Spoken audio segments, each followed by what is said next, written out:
Piégée pendant 7 heures dans un ascenseur, protégeant de ma propre vie mon enfant à naître de 6 mois.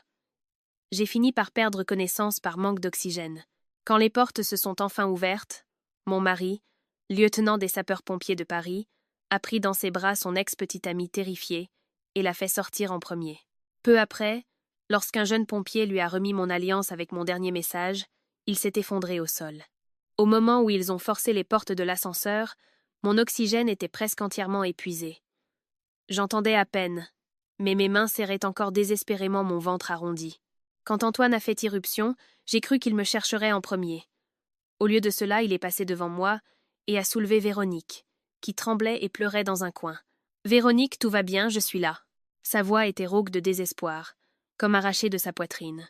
J'ai appuyé ma main contre le mur, essayant de l'appeler par son nom, mais seul un souffle glacial a quitté ma gorge. Nous étions restés coincés dans cet ascenseur pendant 7 heures, de 14 heures à 20 et 1 heure. Au début, ce n'était qu'une panne de courant dans ce grand magasin du centre de Paris. Mais ensuite, le générateur de secours a également lâché. Nous étions 8 au total.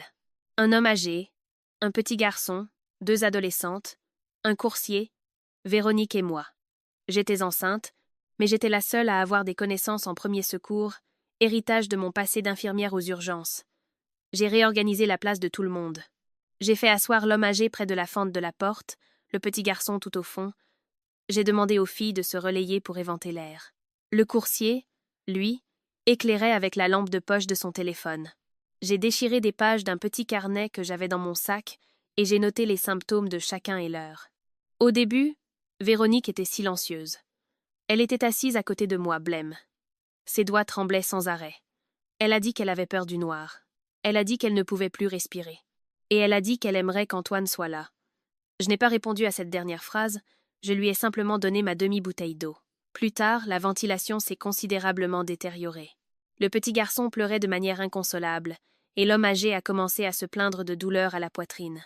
J'ai demandé à tout le monde de ne pas parler, d'économiser leur énergie, mais soudain, Véronique s'est mise à crier. « Je ne veux pas mourir ici, Chloé, tu es infirmière. Fais quelque chose. » Tenant mon ventre, je me suis levée et j'ai appuyé sur le bouton d'appel d'urgence. Déjà hors service, jusqu'à ce que mes doigts s'engourdissent. Mais aucune réponse n'est venue. Je me suis agenouillée à nouveau et j'ai commencé à frapper la porte de l'ascenseur de toutes mes forces, en battant un rythme de SOS. Mon bébé m'a donné un coup violent. J'ai baissé la tête, j'ai enlacé mon ventre et j'ai murmuré. « Tiens bon encore un peu, mon amour. » À ce moment-là, je croyais encore qu'Antoine viendrait pour moi. Il était le lieutenant de l'équipe de secours. Personne ne savait mieux que lui que j'étais enceinte, et personne ne savait mieux que lui à quel point je craignais qu'il arrive quelque chose à notre enfant. À la 6e heure, Véronique s'est soudainement jetée sur moi et a attrapé mon poignet. Ses ongles se sont enfoncés dans ma peau. « Chloé, je n'arrive vraiment plus à respirer. Donne-moi ta place près de la porte. » Il y avait une petite fente près de la porte. J'avais laissé cette place à l'homme âgé et au petit garçon. « Assieds-toi et ne gaspille pas l'oxygène.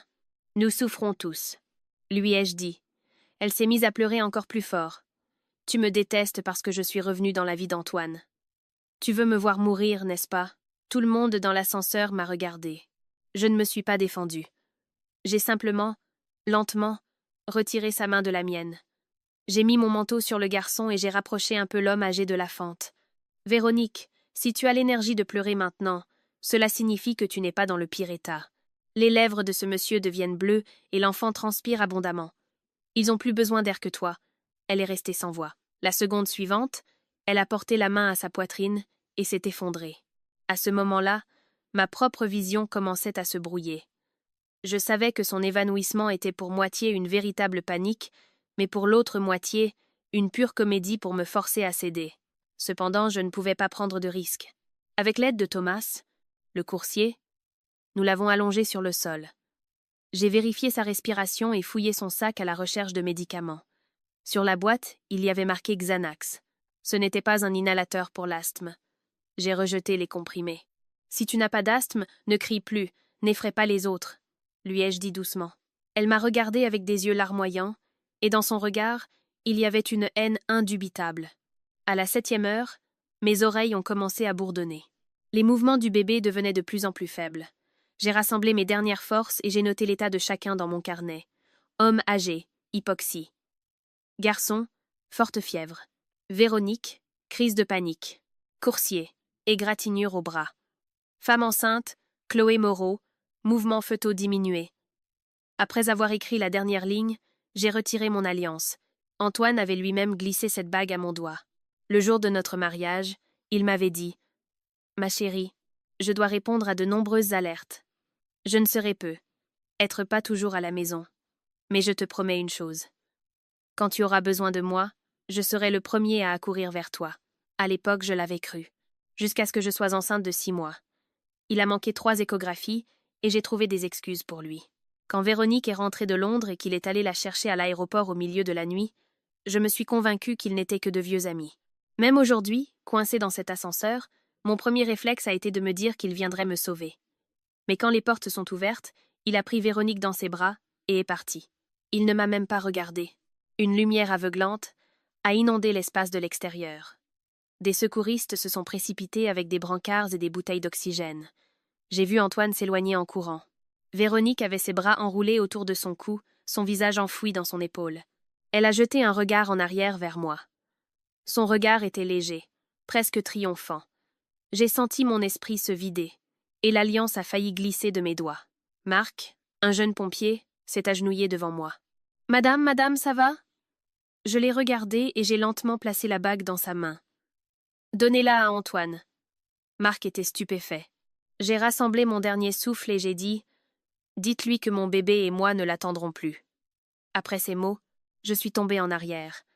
Quand je me suis réveillée, j'étais en soins intensifs. Des tubes d'oxygène dans mon nez, une perfusion dans le dos de ma main et des moniteurs fœtaux attachés à mon ventre qui émettaient un bip régulier. Un médecin se tenait près du lit avec une expression sombre. Le manque d'oxygène prolongé a provoqué des fluctuations du rythme cardiaque fœtal. Nous devons d'abord assurer la stabilité du bébé, nous allons donc vous garder sous observation stricte. Où est votre famille ?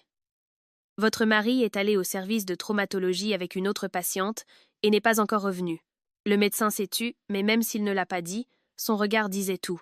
J'ai fermé les yeux, non pas à cause de la douleur, mais parce qu'à ce moment-là, tout me semblait absurde et ridicule.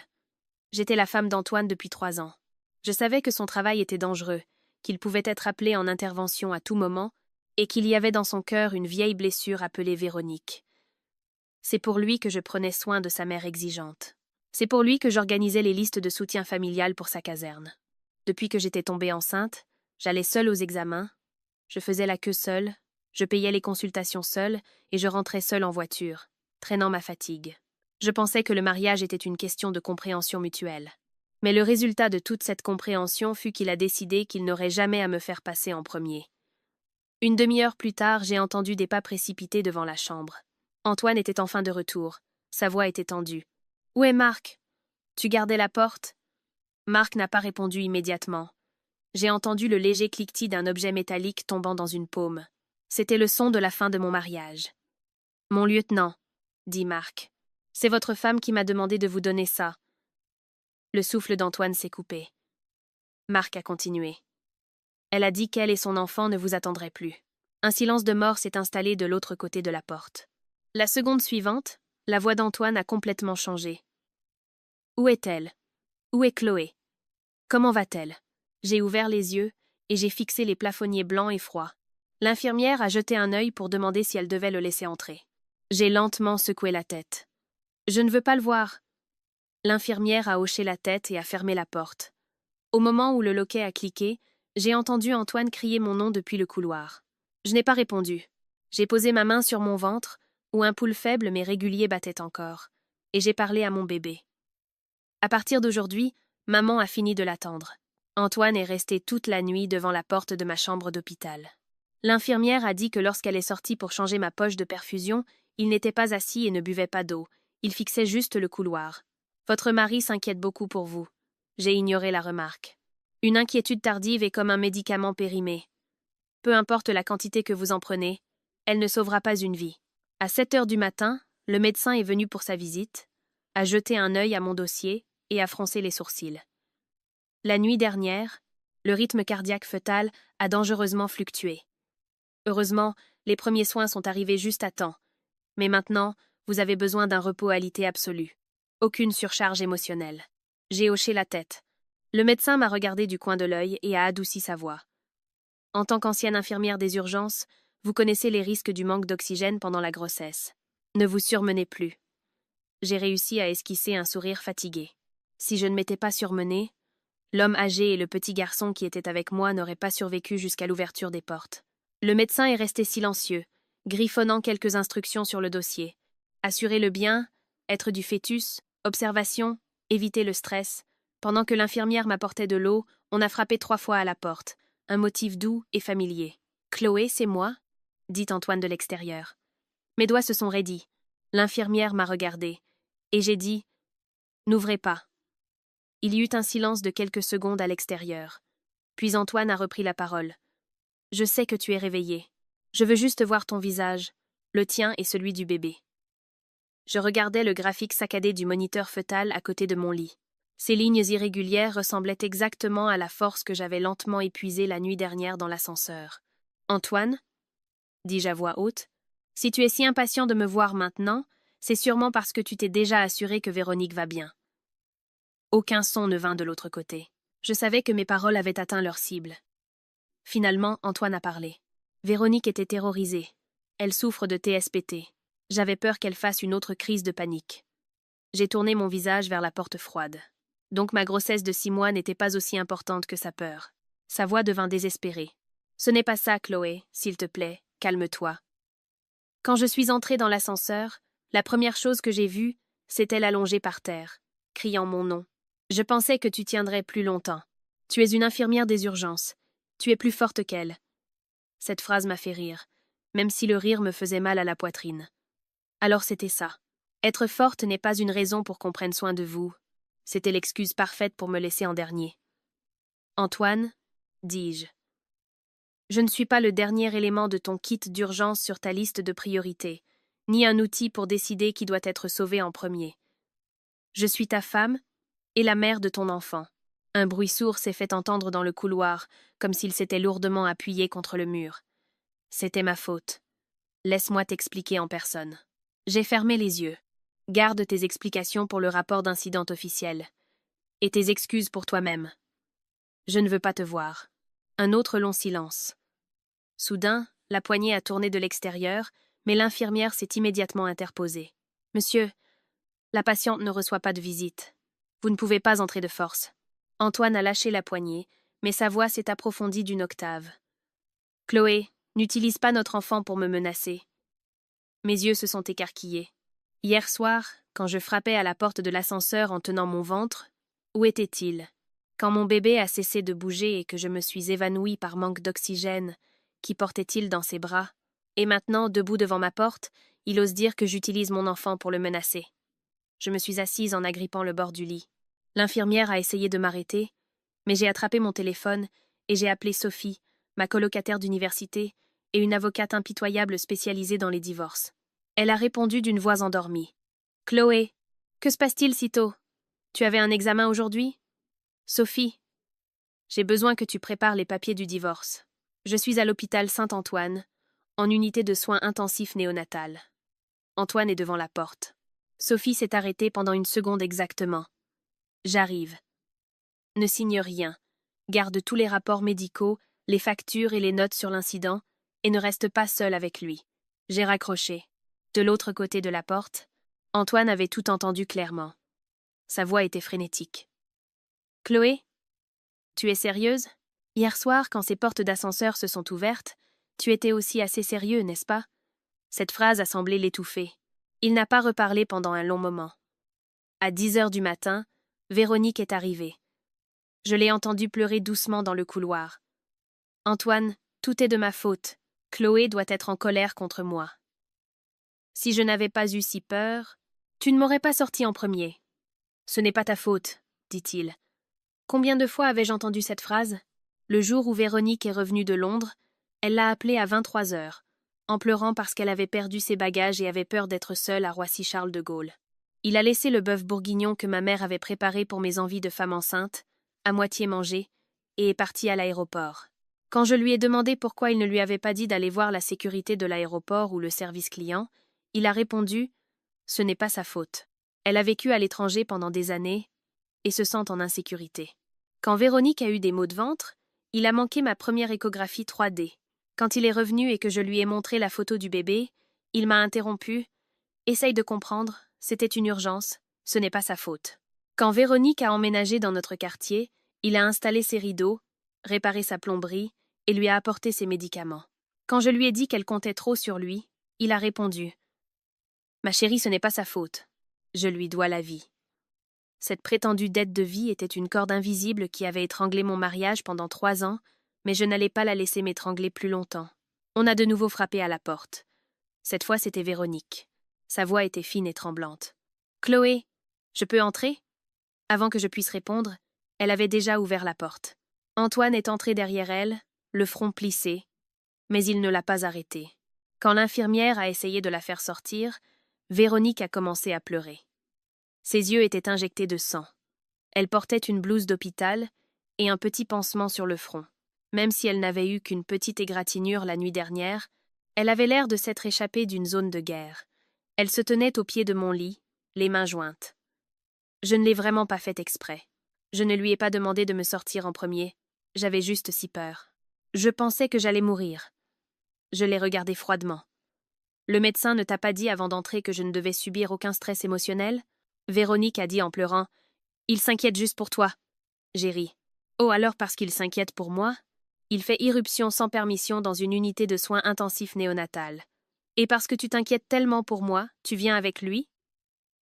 Le visage d'Antoine est devenu blême. « Chloé, tu n'as pas besoin de lui parler comme ça. » J'ai montré mon dossier médical sur la table de chevet. Et comment devrais-je lui parler ? Lui dire de ne pas s'inquiéter. Que je comprends parfaitement que sa petite crise de panique est plus importante que la vie de mon enfant. Il a tendu la main pour toucher le dossier médical, mais avant qu'il ne puisse le faire, j'ai repoussé sa main. N'y touche pas. Tu n'as plus le droit de signer ou de consulter mes documents médicaux. La main d'Antoine est restée figée en l'air. Les larmes de Véronique ont coulé. Je sais que tu me détestes depuis que je suis revenue de Londres. Si ma présence te dérange autant, je partirai. J'ai hoché la tête. Oui, pars. Immédiatement. Elle ne s'attendait pas à une réponse aussi directe. Elle est restée là, stupéfaite, ses larmes à mi-chemin sur ses joues, ne sachant que faire. Antoine a froncé les sourcils. Chloé. J'ai appuyé sur le bouton d'appel de l'infirmière. Quand elle est entrée en courant, j'ai dit « S'il vous plaît, faites sortir ces personnes qui n'ont rien à voir avec moi. J'ai besoin de me reposer. » L'infirmière a regardé Antoine, puis Véronique. La patiente a besoin d'un repos-alité absolu. S'il vous plaît, sortez. Antoine n'a pas bougé. Ses yeux étaient fixés sur ma main. Elle était nue. Sur mon annulaire, il ne restait qu'une légère empreinte. Soudain, il a demandé d'une voix rauque. « Où est l'alliance ? Ils te l'ont rendue ?» Sa pomme d'Adam a tremblé. « Je n'accepte pas le divorce. » Je l'ai regardé droit dans les yeux et j'ai prononcé chaque mot avec une clarté absolue. « Antoine, tu n'as pas besoin d'accepter le divorce, tout comme je n'ai pas eu besoin de ta permission pour enlever l'alliance. » Juste à ce moment-là, j'ai entendu des pas précipités et un brouhaha s'approcher. Je pensais que c'était Sophie, mais celle qui a fait irruption était Isabelle, ma belle-mère. Dès qu'elle est entrée, elle a claqué son sac de marque sur la table. « Ça suffit, Chloé. » Véronique était si effrayée qu'elle n'a pas pu dormir de la nuit après être sortie de cet ascenseur. Et au lieu de la réconforter, « Tu fais des histoires à mon fils. Tu es encore la bru de notre famille. » Je me suis adossée aux oreillers et j'ai lentement levé les yeux. Le deuxième acte du sauvetage héroïque venait donc de commencer. Isabelle est entrée avec l'attitude d'un procureur interrogeant un criminel. Elle portait un tailleur pantalon violet impeccable. Ses cheveux étaient parfaitement laqués, et à son poignet se trouvait ce bracelet en or à 1500 € que je lui avais acheté l'année dernière. À l'époque, elle s'était plainte que le design était démodé, mais dans le groupe de discussion familiale, elle s'était vantée que Véronique avait bon goût. Le collier en platine que j'avais reçu d'elle la faisait paraître plus jeune. Cela ne m'avait pas dérangée, car elle était la mère d'Antoine. Mais maintenant, debout près de mon lit d'hôpital, ses premiers mots n'étaient pas pour s'enquérir de ma santé ou de celle de son petit enfant. Elle a dit « Si tu présentes tes excuses à Véronique, nous oublierons tout ça. » Je l'ai dévisagé. M'excuser auprès de qui ? Auprès de Véronique, évidemment, répondit-elle comme si c'était la chose la plus naturelle au monde. Cette pauvre fille s'est retrouvée enfermée dans un ascenseur et a eu la peur de sa vie. Et toi, tu utilises ta grossesse comme excuse pour être impertinente avec tout le monde. Antoine est pompier, qui il sauve en premier est une décision professionnelle. Ne le charge pas avec tes drames conjugaux. J'ai commencé à rire. Isabelle, sais-tu à quel point le rythme cardiaque de ton petit enfant a chuté la nuit dernière? Mais le bébé va bien, n'est-ce pas? Cette simple phrase a fait taire la pièce. Soudain, j'ai tout compris. À ses yeux, tant que je respirais et que l'enfant n'était pas mort, rien de ce qu'il m'avait fait n'était une injustice. Mais les 3 larmes de Véronique étaient une tragédie mondiale. Antoine a semblé réaliser à quel point ses mots sonnaient cruellement. Il a marmonné. « Maman, ne parle pas comme ça. Qu'est-ce que j'ai dit de mal ?» a rétorqué Isabelle. Regarde-la jeter le mot divorce pour la moindre chose. Elle pense être la seule femme au monde à être jamais tombée enceinte. Moi j'étais debout, à servir des tables, quand je t'attendais. Je me suis lentement assise. L'infirmière a essayé de m'aider. Mais je l'ai arrêtée d'un geste de la main. Isabelle, le fait que tu aies travaillé debout pendant ta grossesse était ta réalité. Le fait que je sois maintenant en repos alité stricte pour que mon bébé ne meure pas est une prescription médicale. Si tu penses que les médecins exagèrent, va parler au service de gynécologie obstétrique. Le visage d'Isabelle s'est décomposé. Chloé, quel manque de respect envers tes aînés. En parlant d'aînés. J'ai pris mon téléphone sur la table de chevet et j'ai ouvert mon application bancaire. Puisque nous sommes tous ici, réglons les comptes une bonne fois pour toutes. Hé Chloé, ne parle pas d'argent maintenant. Antoine a immédiatement froncé les sourcils. Je l'ai regardé. Quand devrais-je en parler? Attendre d'être dans une salle d'opération pour que tu puisses dire que nous sommes une famille et qu'il ne faut pas être mesquin? À l'audition du mot argent, une lueur de panique a traversé les yeux d'Isabelle. J'ai pointé la première transaction. En mars dernier, Isabelle a dit qu'elle avait mal au dos et voulait aller dans une clinique de rééducation privée. J'ai payé 600 € pour 12 séances de kinésithérapie. En juin dernier, une contribution pour l'école privée des enfants de ton beau-frère, 1500 €. Isabelle m'a demandé de l'avancer. En octobre dernier, rénovation de la maison de campagne en Normandie. Comme Antoine était en mission pour un feu de forêt, Isabelle m'a demandé de payer 10 000 € de matériaux. En janvier de cette année, Isabelle ne voulait pas paraître radine au dîner de famille et m'a fait réserver un steakhouse chic. Entre la compte et l'addition finale, cela a coûté 500 €. À chaque montant que je lisais, le visage d'Isabelle devenait plus blanc. Antoine, qui se tenait à côté d'elle, avait l'air complètement confus. Il ne savait pas, ou plutôt, il n'avait jamais pris la peine de savoir. Chaque fois que sa mère me demandait de l'argent, je le lui cachais pour éviter les conflits familiaux. Avant, je pensais que si je donnais tout, un jour elle le remarquerait. Maintenant, je comprenais que celui qui ne veut pas te voir t'ignore tout simplement. J'ai tourné l'écran du téléphone vers Isabelle. En 3 ans, cela fait un total d'environ 15 000 €, sans compter les dépenses quotidiennes, les courses, les dîners ou l'argent de poche mensuel. Isabelle a eu du mal à déglutir. Où veux-tu en venir? Tu es une bru. C'est ton devoir de prendre soin de la famille de ton conjoint. Bien sûr, dis-je, mais je ne veux plus le faire. L'expression d'Antoine s'est effondrée. Je ne l'ai pas regardé. Je suis allée sur la page des virements automatiques et, devant eux, j'ai annulé le virement mensuel de 300 € que j'envoyais à Isabelle. Puis j'ai annulé le paiement automatique des factures d'électricité et d'eau de la maison de Normandie. Quand j'ai eu fini, j'ai posé le téléphone. À partir d'aujourd'hui, gérez les dépenses de votre propre famille. Mon argent servira à subvenir à mes besoins et à ceux de mon enfant.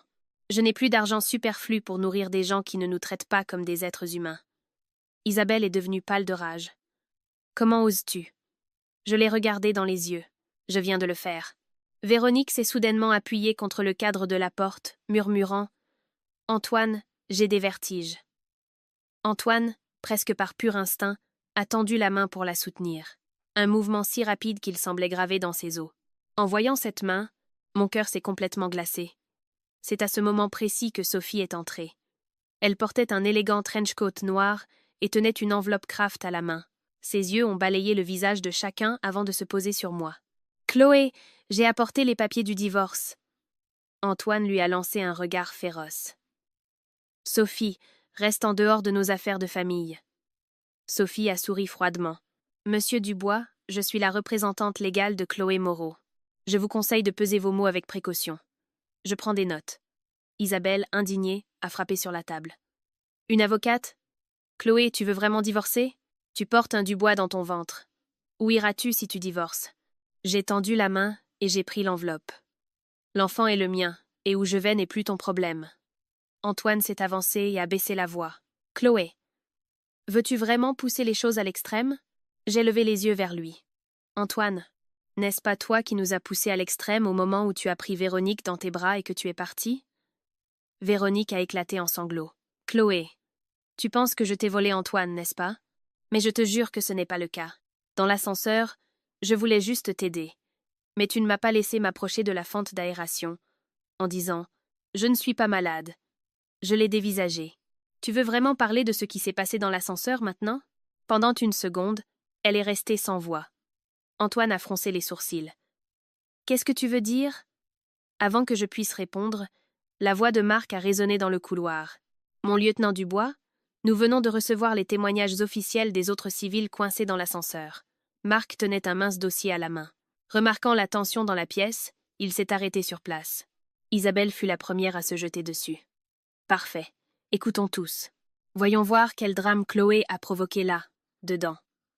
L'expression de Marc était compliquée. Il m'a d'abord regardé. J'ai hoché la tête. Lise-le. Le visage de Véronique a immédiatement changé. Elle a tendu la main et a tiré sur le bras d'Antoine. Antoine, je ne me sens pas bien. Partons. Il n'a pas bougé. Marc a ouvert la première page. Témoignage de Claudia, la mère du garçon piégé. Pendant tout l'incident, Chloé Moreau a maintenu l'ordre et a cédé la seule place ventilée à mon fils et à un homme âgé. Véronique a crié à plusieurs reprises, exigeant d'échanger sa place, et a même poussé Chloé par le bras. Véronique est devenue blanche comme un linge. Marc a continué. Témoignage de Thomas, le coursier. Vers la 6e heure, Véronique a prétendu avoir une crise d'asthme, mais son sac ne contenait pas d'inhalateur de secours, seulement des anxiolytiques. Quand Chloé lui a demandé d'arrêter de crier pour ne pas gaspiller l'oxygène, Véronique a accusé Chloé de vouloir la tuer. Le silence était total dans la pièce. La main d'Isabelle était encore figée en l'air. Antoine s'est tourné très lentement vers Véronique. « Tu as poussé Chloé dans l'ascenseur » Les lèvres de Véronique tremblaient. « Pas intentionnellement, j'avais juste si peur. »« Tu vois » dis-je calmement. « Ce n'est pas sa faute. » Une fois de plus, la couleur a quitté le visage d'Antoine. Marc a fermé le dossier, baissant légèrement la voix. « Il y a un autre rapport, mon lieutenant. L'enquête interne exige que vous vous présentiez à la caserne à 15 heures pour expliquer votre protocole de triage sur les lieux. » Y a-t-il eu un problème avec le protocole? Antoine a froncé les sourcils. Marc a jeté un regard de côté vers moi, puis a baissé les yeux. À partir du moment où vous avez sorti Véronique jusqu'à ce que l'équipe médicale atteigne votre femme, il s'est écoulé 3 minutes et 20 secondes sans assistance. À ce moment-là, elle avait déjà perdu connaissance et le fœtus était en détresse. 3 minutes et 20 secondes. Un temps court, à peine suffisant pour écouter une chanson. Mais dans un ascenseur privé d'oxygène, ces 3 minutes et 20 secondes ont suffi à pousser mon bébé au seuil de la mort. Les épaules d'Antoine se sont raidies. Je l'ai regardé droit dans les yeux. « Tu penses toujours que je fais juste un drame ?» Il n'a pas répondu. Ses mains serraient si fort mon alliance que ses jointures étaient blanches. Je connaissais bien ses mains. Ses mains savaient comment défaire une corde de sauvetage, porter un brancard et extraire des victimes des décombres avec un soin extrême. Mais hier soir, ces mêmes mains sont passées devant moi et ont soulevé Véronique. Antoine a marmonné. « Chloé, je te jure, je ne savais pas que tu étais dans un si mauvais état. » Je l'ai regardé dans les yeux. « Tu ne le savais pas parce que tu ne m'as même pas regardé. » Cette phrase fut plus dévastatrice que n'importe quelle accusation. Il est resté pétrifié. Véronique secouait la tête en pleurant. Antoine ne les croit pas. Ils prennent tout son parti juste parce qu'elle est enceinte. Je me sentais vraiment en train de suffoquer. Véronique, a froncé les sourcils Marc, ces témoignages ne viennent pas d'une seule personne. Tous les civils secourus ont fait leur déposition séparément, et toutes concordent. Les yeux de Véronique sont devenus encore plus rouges. Marc, tu m'attaques aussi? Je sais que tu admires beaucoup Chloé, mais j'étais aussi une victime. Elle était rusée. D'une seule phrase, elle s'est replacée dans le rôle de la victime. Avant, je pensais qu'elle était être vraiment fragile et qu'elle s'appuyait sur Antoine par pure insécurité.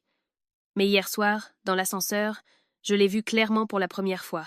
Sa fragilité était sélective. S'il y avait un homme âgé et un enfant, elle ne se souciait de personne d'autre. S'il y avait un pompier, elle tremblait. Si Antoine était là, elle s'évanouissait. Sophie s'est approchée de mon lit et a tapoté l'enveloppe sur la table de chevet. « Chloé, dans ton état de santé actuel, ce n'est pas bon pour toi de tolérer ce cirque. Je te suggère de leur demander de partir. » J'ai hoché la tête. Isabelle avait l'air de vouloir dire quelque chose d'autre, mais Sophie lui a lancé un regard perçant. « Madame, la patiente a besoin d'un repos-alité strict. Si vous continuez à perturber la paix dans cette chambre, je vous ferai escorter par la sécurité de l'hôpital. » Isabelle s'est hérissée. « Vous me menacez ?»« Ce n'est pas une menace, » répondit Sophie calmement. « C'est un avertissement officiel. » Deux infirmières ont jeté un œil par l'entrebâillement de la porte, observant la scène. Isabelle n'avait pas le cran de faire une plus grande scène. Elle s'est donc contentée de me lancer un regard venimeux.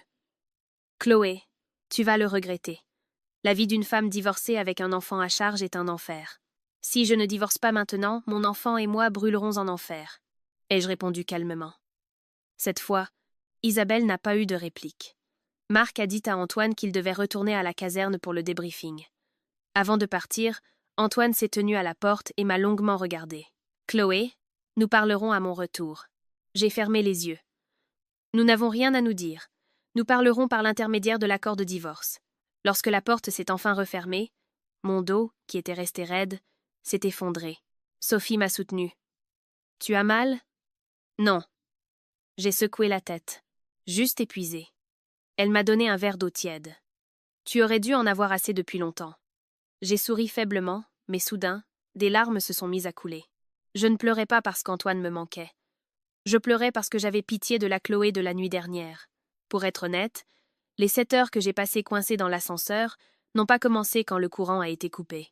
Elles ont commencé le jour où Véronique est revenue en France. Ce jour-là, Antoine était avec moi pour une échographie à la clinique gynécologique.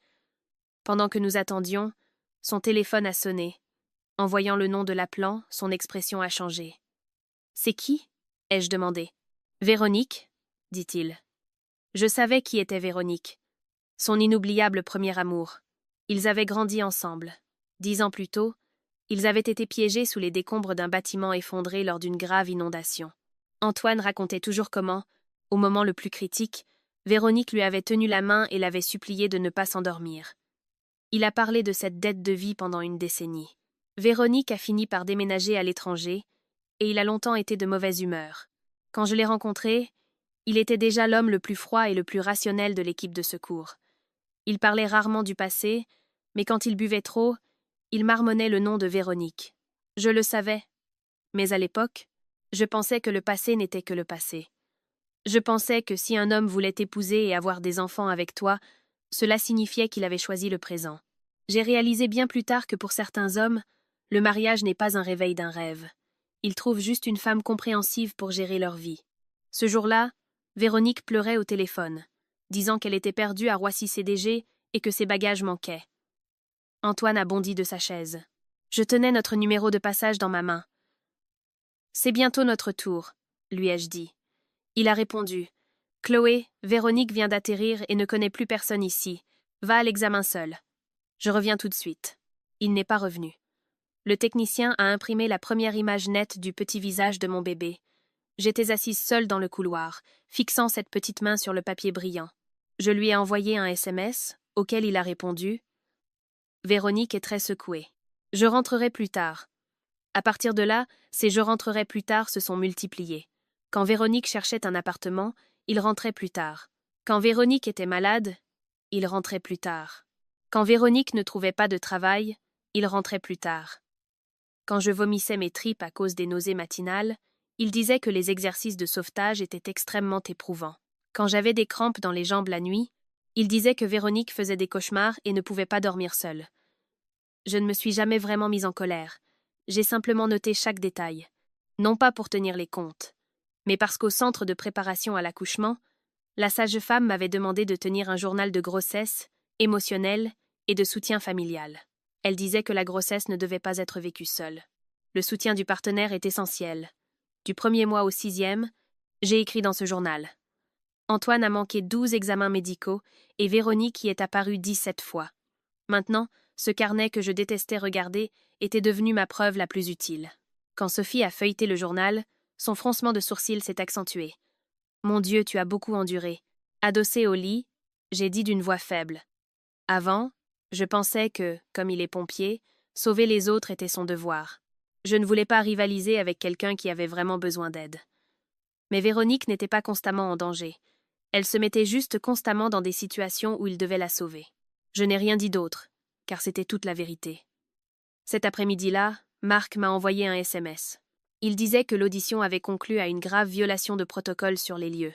Antoine, en tant qu'officier responsable sur les lieux, avait omis le triage médical de base et avait directement sorti Véronique, provoquant un retard critique. Marc a également mentionné qu'Antoine était resté silencieux pendant toute la réunion. Lorsque les témoignages civils ont été rendus publics, Antoine a soudainement demandé « Chloé a-t-elle crié mon nom de l'intérieur ?» Marc a dit que personne ne lui a répondu dans la pièce, car selon tous les procès-verbaux, je n'avais pas prononcé son nom une seule fois. J'avais crié de sortir l'homme âgé en premier. J'avais crié que quelqu'un donne de l'eau à l'enfant. Je leur avais crié de ne pas se pousser car il n'y avait pas d'air. Mais je n'ai jamais crié pour mon mari, car je croyais fermement qu'à la seconde où il me verrait, il se précipiterait vers moi. À 20h, Antoine est retourné à l'hôpital. Cette fois, il n'a pas frappé. Il s'est tenu dehors, me regardant à travers la vitre. Je l'ai regardé à mon tour. Il semblait avoir vieilli en une nuit.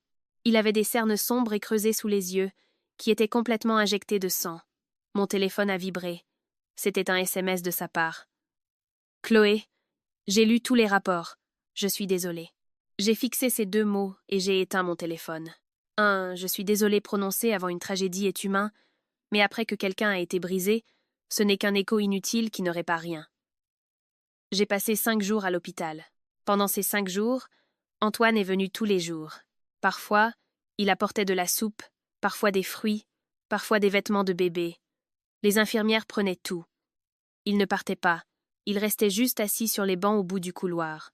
La nuit, quand on me sortait pour des examens, je le voyais au loin, la tête baissée, tenant notre alliance. Je ne mentirais pas si je disais que je n'ai pas senti un pincement douloureux. Après tout, je l'avais aimé. Je l'avais tellement aimé. Je prenais soin de sa mère comme si c'était la mienne. Tellement que même les pires jours de ma grossesse, j'envoyais des nouvelles aux familles des pompiers. Tellement que si j'entendais qu'il avait été blessé en mission, je sortais de la maison en pantoufles pour l'attendre à la porte de la caserne. Mais l'amour n'est pas un gilet de sauvetage impénétrable. Je ne pouvais pas risquer ma vie pour lui une fois de plus. Le 5e jour, le médecin m'a autorisé à sortir, m'ordonnant un repos alité strict et m'avertissant d'éviter à tout prix l'épuisement et le stress émotionnel. Antoine l'a su immédiatement. Il pensait que je rentrerais à notre maison. Il l'avait même nettoyée à fond. Je l'ai su parce que le concierge de l'immeuble m'a appelé pour me demander si Antoine savait comment monter un lit de bébé ou si l'odeur d'eau de Javel était nocive pour une femme enceinte. Je lui ai juste dit que je ne retournais pas là-bas. Le jour de ma sortie, Sophie est venue me chercher dans sa petite voiture. Elle avait mis des coussins moelleux sur le siège arrière. Avant que je puisse monter, Antoine est arrivé de l'autre côté du parking. Chloé. Il tenait un sac en papier brun à la main. Dedans, il y avait des muffins aux myrtilles. La seule chose que je pouvais supporter pendant mes nausées du premier trimestre, il s'en était enfin souvenu. Dommage. Appuyé contre la portière de la voiture, je n'ai même pas regardé le sac. « Qu'est-ce que tu veux, Shemon, Namada, Sheshema, Madé, Shemadé ?» Vous êtes arrêté devant moi et a eu du mal à déglutir.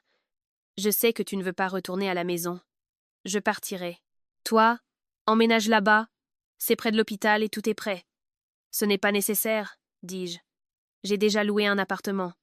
La panique a traversé ses yeux. Tu as loué un appartement? Tu es enceinte. Tu ne devrais pas déménager. Je m'inquiète pour toi. J'ai souri légèrement. Antoine, tu ne trouves pas ridicule de t'inquiéter pour moi maintenant? Son visage est devenu blême. Sophie, à côté de moi, l'a froidement averti. Monsieur Dubois, Chloé ne peut pas rester debout longtemps. Antoine a pris une profonde inspiration. D'accord, ne t'énerve pas. Donne-moi juste l'adresse. Je veux juste prendre soin de toi. Je te promets de ne pas te déranger. J'ai secoué la tête. Ce n'est pas nécessaire. Il a commencé à perdre patience. Chloé, tu ne peux pas simplement m'exclure de ta vie. Je suis le père de cet enfant. Je l'ai dévisagé. Tu es le père, et c'est précisément pour cela que ton devoir est de respecter les besoins médicaux et la paix de l'esprit de la mère, pas de me harceler dans le parking d'un hôpital. Il était stupéfait. J'ai continué. Premièrement, ne me contacte pas à titre privé. Communique par l'intermédiaire de mon avocate. Deuxièmement, n'amène plus jamais Véronique près de moi. Troisièmement, tiens ta mère éloignée de moi. Et si je fais tout ça, la voix d'Antoine s'est brisée, Envisagerais-tu de ne pas divorcer? Non, je n'ai pas hésité une seconde. Quelque chose s'est brisé au fond de ses yeux. Pourquoi? J'ai regardé le sac de muffins dans sa main. Parce que je n'ai tout simplement plus d'appétit pour ça. L'expression était légère, mais pour lui, elle a dû sonner comme la punition la plus cruelle. Il a baissé la tête, fixant le sac, et a lentement serré la main en un point. Je suis montée dans la voiture. Avant de fermer la portière, il m'a soudainement tendu mon alliance. Chloé, garde-la. Juste, garde-la. Quand tu seras calmée, nous parlerons. Je ne l'ai pas prise. Sophie a parlé pour moi. Monsieur Dubois, Madame Moreau a rendu l'alliance de sa propre volonté. Il n'est pas question qu'elle la garde. Faites-en ce que vous voulez. Jetez-la dans la Seine si le cœur vous en dit, mais n'essayez pas de la lier avec ça. La portière de la voiture s'est refermée, et nous sommes sortis du garage. Dans le rétroviseur, j'ai vu Antoine debout, immobile, le sac pendant mollement dans sa main. Je n'ai plus regardé en arrière. L'appartement que j'avais loué était à seulement 2 pâtés de maison de l'hôpital. Il était petit, mais inondé de lumière naturelle. Sophie m'a aidé à monter mes affaires et à coller un calendrier de médicaments sur le réfrigérateur. Je passerai te voir 1 fois par jour. À partir de demain, Marthe viendra t'aider à la maison. Elle s'occupait de ma grand-tante. Elle est totalement fiable, a dit Sophie. J'ai hoché la tête et les remercié. Sophie s'est assise à côté de moi avec une rare expression sérieuse. Chloé, tu es absolument sûre? Traverser un divorce en étant enceinte, c'est brutal. Pas seulement la paperasse, mais les gens aussi. Antoine va le regretter et ne te laissera pas tranquille. Ta belle-mère va faire des crises. Véronique jouera la victime, et tout le monde te dira de lui pardonner. J'ai caressé mon ventre. Je suis sûre. Comment peux-tu en être si sûre? J'ai été silencieuse un moment. Puis j'ai dit, la nuit dernière, j'ai fait un rêve. Je rêvais que j'étais encore enfermée dans l'ascenseur. Les portes s'ouvraient. Antoine entrait, attrapait Véronique et partait. Et ça se répétait encore et encore.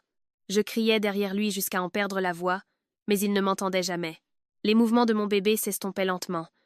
Quand je me suis réveillée, j'étais trempée de sueur. À ce moment-là, j'ai su qu'il n'y avait pas de retour en arrière. Une maison qui cause des cauchemars à une femme enceinte n'est pas un foyer. Ce soir-là, Antoine est retourné à notre ancienne maison. Il m'a envoyé plusieurs photos. Le salon impeccable, le lit de bébé assemblé, des livres de cuisine pour la grossesse sur le comptoir de la cuisine, des protège-coins de sécurité sur les meubles. Il a écrit « Ma chérie, j'ai été un désastre jusqu'à présent. À partir de maintenant, je vais apprendre. » J'ai longuement regardé les photos. Elles ne m'ont pas émue. J'ai seulement ressenti de la pitié. Si toutes ces choses étaient apparues plus tôt, j'aurais être pleuré des larmes de joie. Maintenant, je me sentais juste comme un étudiant qui essaie de rendre ses devoirs alors que le semestre est déjà terminé. Le mariage n'est pas un examen. Un devoir rendu en retard n'obtient pas la moyenne. Je n'ai pas répondu. À 23h30, Antoine a envoyé un message vocal. Sa voix était incroyablement grave. Aujourd'hui, en rentrant à la maison, j'ai remarqué pour la première fois que tu avais tout emporté pour le bébé. Les vêtements, les petites chaussures, les dossiers médicaux. Tu as même enlevé les papiers du réfrigérateur. Il a fait une longue pause. Chloé. Cette maison semble soudain si vide. J'ai arrêté l'enregistrement vocal. La maison n'est pas devenue vide soudainement. Elle s'est vidée lentement, petit à petit, chaque fois qu'il a franchi la porte en courant pour la sauver. La seule différence, c'est que maintenant, il l'avait enfin remarqué. Le lendemain matin, Marthe est arrivée. C'était une femme d'une 50aine d'années, très débrouillarde et au parler franc. En voyant mon visage pâle, la première chose qu'elle a dite fut « Madame, dans cette maison, votre santé et celle du bébé sont la priorité. Tout le reste n'est que du bruit de fond. » J'ai souri. Comment savait-elle qu'il y avait tout le reste? Parce que vous vivez seule et que vos yeux sont injectés de sang. Elle n'a pas posé plus de questions, ce dont j'étais infiniment reconnaissante. Mais la paix n'a pas duré longtemps. À midi, on a sonné à la porte. Marthe a regardé par le Judas et a froncé les sourcils. Il y a une femme plus âgée et une jeune fille. Je n'ai même pas eu besoin de deviner. Isabelle et Véronique. Je me suis assise sur le canapé et j'ai posé ma main sur mon ventre. N'ouvrez pas. De l'extérieur, la voix d'Isabelle s'est bientôt fait entendre. Chloé, je sais que tu es là. Ne te cache pas. Que crois-tu faire, élever mon petit-fils dans un HLM miteux? Véronique a également parlé doucement. Isabelle, ne te fâche pas. Peu. Être que Chloé est juste confuse. Isabelle a commencé à marteler la porte. Confuse? Bien sûr. Antoine rampe à genoux pour implorer son pardon. Que veut-elle de plus? Elle veut détruire la famille Dubois. Marthe a froncé les sourcils. J'appelle la police. Pas encore, dis-je. J'ai pris mon téléphone, j'ai ouvert l'application de l'interphone intelligent et j'ai activé le micro de la caméra. Le visage d'Isabelle remplissait l'écran. Voyant la lumière s'allumer, elle a crié « Ouvre la porte, Chloé !» Le médecin m'a prescrit le repos au lit, ai-je répondu par l'interphone. Si vous continuez à marteler ma porte, j'appellerai le syndic et la police. De quoi parles-tu? Isabelle avait l'air confuse. Depuis quand me parles-tu comme à une étrangère? Depuis que je ne suis plus membre de votre famille. Le visage d'Isabelle est devenu violet de rage. Pour qui te prends-tu? Laisse-moi te prévenir. Personne ne veut d'une divorcée enceinte. Peu importe la scène que tu fais maintenant, tu finiras par revenir en rampant et en pleurant vers Antoine. Alors prends une chaise et attends, dis-je, et j'ai coupé le son. Il y eut un silence de quelques secondes dans le couloir. Soudain, Véronique a commencé à pleurer. Chloé, tu me détestes aussi, n'est-ce pas? Si tu veux me blâmer, fais-le. Mais ne blâme pas Antoine. Il a assez souffert ces derniers jours. J'ai réactivé l'interphone. Véronique a regardé la caméra. Si tu pleures encore une fois devant ma porte, j'imprimerai les rapports d'incident officiels des sapeurs-pompiers et je les afficherai dans le hall d'entrée pour que tous les voisins de cet immeuble puissent lire comment tu as pris l'oxygène d'une femme, enceinte. Son visage s'est complètement transformé. Isabelle se tenait également là, pétrifiée. Après tout, la chose la plus importante au monde pour toi, c'est ce que les gens pensent de toi, n'est-ce pas? Alors ne reviens plus jamais ici. Cette fois, le silence fut absolu. Quelques minutes plus tard, elles sont parties. Marthe m'a regardée et s'est exclamée. « Mon Dieu, madame, vous avez une colonne vertébrale en acier. » Je me suis adossée au canapé. « Je dois être forte, Marthe. Il n'y a plus personne derrière moi pour me protéger. Je dois être ma propre équipe de secours. » Ce jour-là avait lieu l'audition officielle de la commission d'enquête interne au centre des sapeurs-pompiers. Je ne voulais pas y aller. Le médecin m'avait conseillé de ne pas quitter la maison. Et Sophie avait dit qu'il suffisait de soumettre une déposition écrite. Cependant, j'y suis allée. Pas pour assister à l'humiliation d'Antoine, mais pour rendre le procès-verbal de ces 7 heures limpides. Une erreur de protocole de sauvetage ne pouvait pas être masquée par l'excuse que quelqu'un avait juste eu très peur. Je ne pouvais pas laisser le récit devenir que la vie d'une femme pouvait être mise de côté simplement parce que quelqu'un d'autre se faisait passer pour plus fragile et vulnérable. La commission s'est réunie dans la salle de réunion du 3e étage.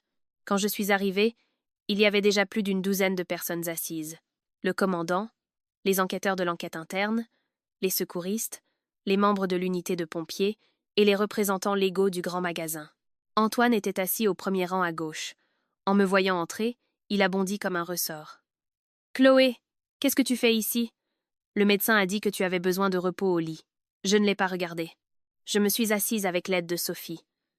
Je suis venue témoigner en tant que victime. » Il voulait dire quelque chose de plus, mais le commandant s'est raclé la gorge. « Lieutenant Dubois, asseyez-vous. » Antoine n'a eu d'autre choix que d'obéir, mais il ne pouvait pas me quitter des yeux. Je savais qu'il était inquiet, mais son inquiétude était aussi inconfortable et absurde que de porter un manteau 3 tailles trop petit. L'enquête a commencé, la chronologie de l'événement projeté sur l'écran, 14. 07. Panne de l'ascenseur 14. 22. Appel au 11215. 40. Panne du générateur 17. 20. Symptômes clairs chez les passagers 20. 52. Forçage des portes 20. 56. Extraction du premier patient. L'écran s'est arrêté ici. Patient 1. Véronique L. Femme. Contusion mineure. Réaction de panique. Patient 2. Garçon. Température corporelle élevée. Patient 3. Homme âgé. Hypoxie sévère. Patient 4. Chloé Moreau. Enceinte de 24 semaines. Perte de connaissance, bradycardie fœtale. Un silence de mort est tombé sur la pièce. L'enquêteur principal a parlé. Lieutenant Dubois, en tant que commandant de la première unité arrivée sur les lieux, pourquoi n'avez-vous pas effectué un triage rapide des victimes? La pomme d'Adam d'Antoine a tremblé. Il faisait très sombre. Madame Véronique L. s'était effondrée près des portes, dans un état très instable. J'ai déterminé qu'elle souffrait d'une crise de stress aigu. N'avez-vous pas remarqué que Madame Chloé Moreau était inconsciente? A demandé l'enquêteur. Antoine a réfléchi pendant 2 secondes complètes avant de répondre. Non, je n'ai pas remarqué. Saviez-vous que Madame Moreau était enceinte? Cette fois, le silence fut encore plus long. Oui, je le savais. Le bruit du stylo grattant sur le carnet de notes juridiques était aussi fort qu'une gifle. Le secouriste en chef des sapeurs-pompiers a pris la parole. Le rapport de notre unité indique que lorsque nous avons atteint Madame Moreau, nous avons constaté une désaturation critique et une détresse fœtale. Heureusement, nous avons agi rapidement. Sinon, les conséquences auraient été irréversibles. Les dos d'Antoine s'estraidi. Assise en face de lui, mes mains étaient légèrement moites. Sophie m'a doucement serré la main. J'ai sorti les notes que j'avais arrachées de mon carnet dans l'ascenseur. Le papier était froissé, et un coin portait encore les empreintes en demi-lune des ongles de Véronique. Je les ai remises aux enquêteurs. Ce sont les notes que j'ai tenues dans l'ascenseur. J'ai enregistré périodiquement l'évolution de l'état clinique des personnes piégées. L'enquêteur principal les a prises, a parcouru les pages, et son visage est devenu sombre. Même en état d'hypoxie, vous avez suivi les signes vitaux. C'est une habitude de l'époque des urgences. Au milieu du chaos, un journal peut sauver des vies, ai-je répondu. Quelqu'un dans la pièce a laissé échapper un léger soupir. Antoine fixait le sol. Véronique était là aussi. Assise au dernier rang, blême, elle avait l'air particulièrement faible maintenant qu'Antoine n'était pas assis à côté d'elle. Les enquêteurs se sont tournés vers elle. Mademoiselle Véronique L. Plusieurs témoignages confirment que vous avez demandé à plusieurs reprises à la femme enceinte de vous céder la place ventilée et que vous l'avez même agressée physiquement. Qu'avez-vous à dire à ce sujet? Véronique a immédiatement commencé à pleurer. J'étais terrifiée. Je ne me souviens de rien. Ce n'est pas parce que vous ne vous en souvenez pas que ça n'est pas arrivé. L'a interrompu Thomas, le coursier de l'ascenseur, qui avait également été convoqué. J'ai tout vu. Vous avez attrapé le bras de Chloé, exigeant sa place. Quand Chloé vous a dit que le grand-père et l'enfant allaient plus mal, vous avez commencé à crier que Chloé voulait vous tuer. Ne dites pas ça, a rétorqué Véronique. J'étais aussi piégée. Est-ce un crime d'avoir peur? Thomas a froncé les sourcils. Avoir peur n'est pas un crime, mais pousser une femme enceinte, oui. Plusieurs regards dans la pièce se sont tournés vers Véronique. Et ce n'étaient plus des regards de pitié, mais de jugement. Véronique n'a pas pu le supporter et a enfoui son visage dans ses mains en sanglotant. Dans le passé, si elle pleurait, Antoine se serait envolé vers elle. Cette fois, il n'a pas bougé. Ses mains reposaient sur ses genoux, serrées si fort que ses jointures étaient blanches. L'enquête s'est poursuivie. Marc a parlé en tant que second intervenant. Sa voix était calme, mais on pouvait entendre la colère contenue. Quand je suis entrée, le lieutenant Dubois était déjà en train de sortir mademoiselle Véronique. L'ascenseur était complètement sombre et chaotique. Je n'ai remarqué madame Moreau effondrée dans le coin arrière droit que lorsque quelqu'un a crié que la femme enceinte s'était évanouie. Le carnet était encore dans sa main. « Quand vous a-t-elle donné l'alliance » a demandé l'enquêteur. L'atmosphère s'est glacée. Antoine a vivement levé la tête. Marc m'a jeté un coup d'œil, et j'ai hoché la tête. Avant que nous la mettions sur la civière, elle a mis l'alliance dans ma main. Elle était à moitié consciente, mais elle parlait très clairement. L'enquêteur n'a pas posé d'autres questions, mais Antoine savait. J'ai vu ses yeux se remplir de larmes. Avant de conclure, le commandant a annoncé la décision. Antoine était temporairement suspendu de ses fonctions de commandement en première ligne. Une réévaluation interne et une formation obligatoire l'attendaient. Ce n'était pas la peine maximale, mais pour Antoine, c'était une humiliation totale. Il était le plus jeune lieutenant de la caserne. Il avait toujours été loué pour son sang-froid et son professionnalisme, et cette fois, il avait échoué au principe le plus fondamental de son travail. Dès que la réunion s'est terminée, je me suis levée pour partir. Antoine m'a suivi, mais Sophie s'est mise sur son chemin. Il s'est arrêté, les yeux épuisés. « Chloé, je n'ai appris qu'aujourd'hui tout ce que tu as fait là, dedans. Tu ne l'as pas appris seulement aujourd'hui, Antoine, lui ai-je dit. Le problème, c'est que tu n'as jamais cru que j'aurais un jour besoin d'être sauvé. Il est resté sans voix. » À ce moment, un pompier vétéran est sorti de la salle de réunion. Voyant Antoine, il a soupiré et s'est approché. « Antoine, il y a longtemps que je voulais te dire ça, à propos de l'effondrement du bâtiment lors de l'inondation il y a 10 ans. Tu as toujours été si reconnaissant envers Véronique, mais je crois que ta mémoire te joue des tours. » Antoine s'est vivement retourné. « De quoi parles-tu » Véronique s'est figée sur place. Le pompier vétéran a jeté un regard de côté à Véronique et a parlé à voix basse. Celle qui t'a tenu la main et t'a gardé éveillée, ce n'était pas elle. Elle était tout aussi terrifiée et en état de choc que toi. C'était une autre fille, une passante, qui est entrée pour t'aider, puis a couru pour appeler les équipes de secours. Plus tard, les rapports originaux ont été perdus. Et quand tu t'es réveillée à l'hôpital, tu n'as vu que Véronique pleurer à ton chevet. Alors tu as supposé que c'était elle. Antoine était paralysé. Chaque goutte de sang a quitté le visage de Véronique. Je n'étais pas trop surprise. Une relation construite sur une fausse dette de vie pendant une décennie devait tôt ou tard s'effondrer. Antoine a fixé Véronique. Dis-le. Les lèvres de Véronique tremblaient. Antoine, j'étais là avec toi, je n'ai pas menti. Mais elle n'a pas pu continuer. Je ne suis pas restée pour écouter le reste. Alors que Sophie m'aidait à sortir du bâtiment, j'ai entendu Antoine crier de rage pour la première fois. Véronique, dit la vérité. Que s'est-il vraiment passé? Le premier fil avait rompu notre mariage. Maintenant, le deuxième fil, l'illusion de 10 ans entre lui et Véronique, s'était rompue. Après l'audition, Antoine a disparu pendant 2 jours. Il ne m'a pas envoyé de SMS, n'est pas allé à l'hôpital et ne s'est pas présenté à mon appartement. Sophie a dit qu'il était probablement en train de creuser le passé. Grand bien lui fasse, ai-je répondu. La vérité, c'est que je me souciais très peu de savoir si Véronique l'avait sauvé ou non. Cela ne changeait rien à ma décision, car même si elle lui avait vraiment sauvé la vie, ce n'était pas une excuse pour me laisser mourir, moi et son enfant. Le 3e jour, Isabelle a appelé. Je n'ai pas décroché. Elle a envoyé un SMS. « Viens dîner samedi. Les tantes, les oncles et les cousins seront là. Ne nous fais pas honte. » J'ai montré le téléphone à Sophie, qui a ri amèrement. « C'est un nid de vipères. Ne t'inquiète pas, ça va. » Ai-je répondu en glissant mon livre de contes dans mon sac. Ça ne servait à rien de se cacher. S'il aimait tant demander l'avis de la famille, laissons la famille juger. Samedi soir, la table de la salle à manger de la famille Dubois était pleine à craquer. Il y avait la tante aînée, le cousin aîné, le cousin cadet et des parents éloignés qui n'apparaissaient généralement qu'à Noël. Dès que je suis entrée, tous les yeux se sont tournés vers mon ventre. Isabelle était assise en bout de table avec un visage sombre. Antoine était là aussi. En me voyant, il s'est levé d'un bond. « Chloé, tu es venue. » Je l'ai ignoré et me suis assise sur la chaise la plus proche de la porte. Isabelle a froncé les sourcils avec dégoût. « Pourquoi t'assieds-tu si loin? Ne joue pas la victime à un dîner de famille. » « C'est plus facile de partir tôt comme ça, ai-je répondu. Le silence s'est fait à table. Antoine a marmonné. « Maman. » Mais Isabelle l'a ignoré et est allée droit au but. « Je vous ai tous appelés ici aujourd'hui pour clarifier les choses. C'est normal qu'il y ait des frictions dans un mariage. Antoine est pompier. Son travail est de sauver des vies. S'il a sorti Véronique en premier ce jour-là, c'était une urgence médicale. Ce n'était pas du favoritisme. » La tante aînée a immédiatement renchéri. « Exactement, Chloé. Quand un homme est bon dans son travail, c'est une vertu.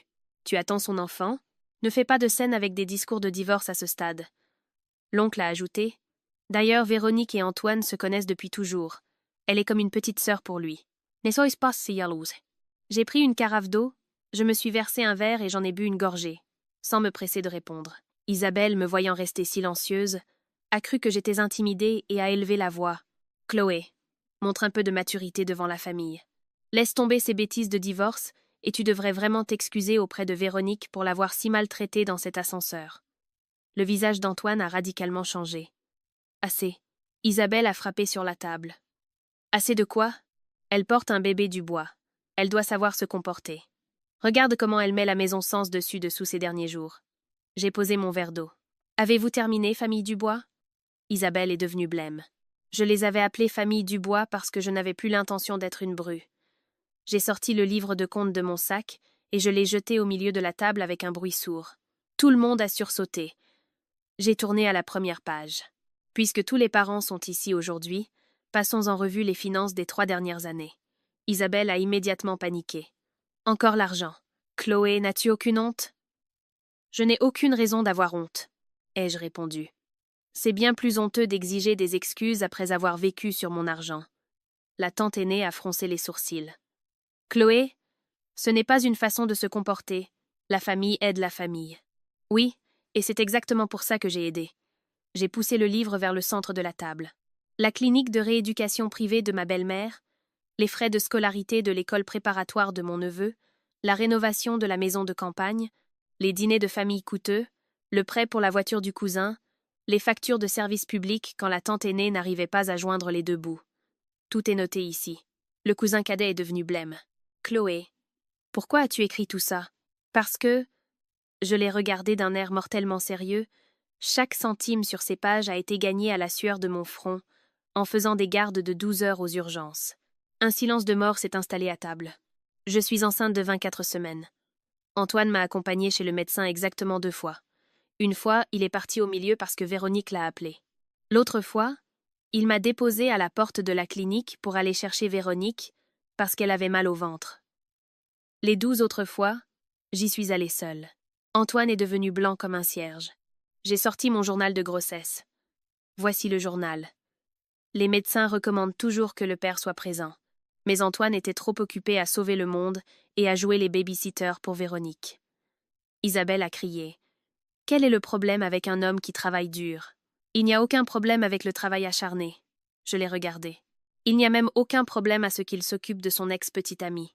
Le problème, c'est qu'il exige ma compréhension tout en m'utilisant comme nounou gratuite et comme distributeur de billets pour la famille Dubois. La tante aînée s'est tue. Le cousin cadet fixait son téléphone. L'expression des parents a commencé à changer. Ils étaient venus pour me voir m'humilier et implorer le pardon. Mais ils ont réalisé que ce n'était pas un procès contre moi. C'était un acte d'accusation contre eux. Isabelle a crié désespérément. « Tu dis tout ça pour humilier Antoine et le forcer à te supplier de le pardonner. Il a assez rampé. Que veux-tu de plus? Le divorce, dis-je clairement. Ce mot est tombé sur la table comme une pierre tombale. Antoine agrippait le bord de la table avec une force surhumaine. « Chloé, pourrions-nous parler? S'il te plaît, en privé? » Non. Je l'ai regardé dans les yeux.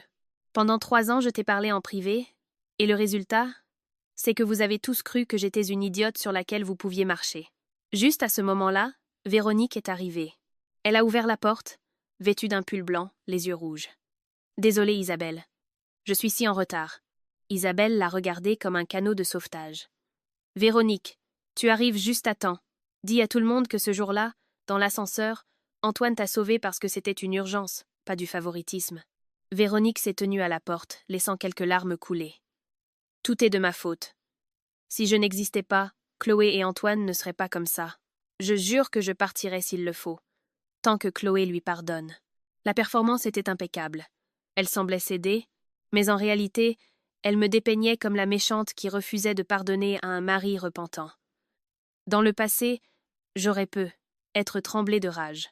Maintenant, je ressentais juste un épuisement extrême. J'ai sorti mon téléphone et j'ai ouvert le rapport officiel des sapeurs-pompiers que Marc m'avait envoyé. « Véronique, veux-tu vraiment continuer ce cirque devant un public ?» Son visage s'est légèrement affaissé. J'ai lu le premier paragraphe. Plusieurs victimes ont confirmé que Véronique a demandé à plusieurs reprises la place ventilée et a eu une altercation physique avec la femme enceinte, Chloé Moreau. La tête de Véronique s'est redressée d'un coup. J'ai lu le deuxième paragraphe. Véronique a prétendu souffrir d'une crise d'asthme, mais les examens médicaux n'ont révélé aucun signe d'asthme aigu. Troisième paragraphe. Les blessures de Véronique étaient des égratignures superficielles ne justifiant pas une évacuation en priorité maximale. Dans la salle à manger, on n'entendait que le souffle des invités. Isabelle a ouvert la bouche, mais aucun son n'est sorti. Les larmes de Véronique se sont instantanément séchées sur son visage. J'ai rangé mon téléphone et j'ai attrapé mon sac. Je ne dînerai pas avec vous ce soir. Je laisse une copie du livre de contes chez Antoine. Je n'attends pas un centime en retour. C'est juste pour qu'il soit limpide que je ne dois rien à la famille Dubois. Je me suis tournée vers Antoine. Un jour, je vous ai considéré comme ma vraie famille. Mais vous avez pris mes efforts pour un dû, ma patience pour de la faiblesse, et mon enfant pour une monnaie d'échange. Antoine s'est levé, tremblant. « Chloé, je n'ai jamais pensé. Mais tu l'as fait, dis-je. Je me suis tournée vers la porte. Derrière moi, Isabelle a crié. « Si tu franchis cette porte aujourd'hui, ne reviens plus jamais. » Je me suis arrêtée, mais je ne me suis pas retournée. Je l'espère bien.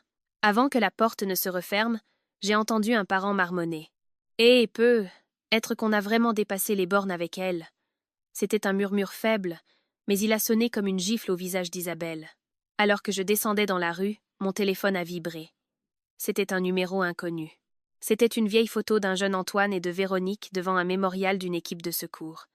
Des inondations d'il y a 10 ans. Véronique s'appuyait sur son épaule, souriant doucement. En dessous, un SMS. Chloé, tu n'es pas son premier amour. N'essaie pas de rivaliser, car tu perdras. J'ai regardé la photo et j'ai ri aux éclats. J'ai répondu, je ne rivalise pas, tu peux la voir. La provocation de Véronique ne m'a pas causé de nuit blanche. Celui qui ne pouvait vraiment pas dormir, c'était Antoine. Le lendemain, tôt le matin, il a envoyé un SMS.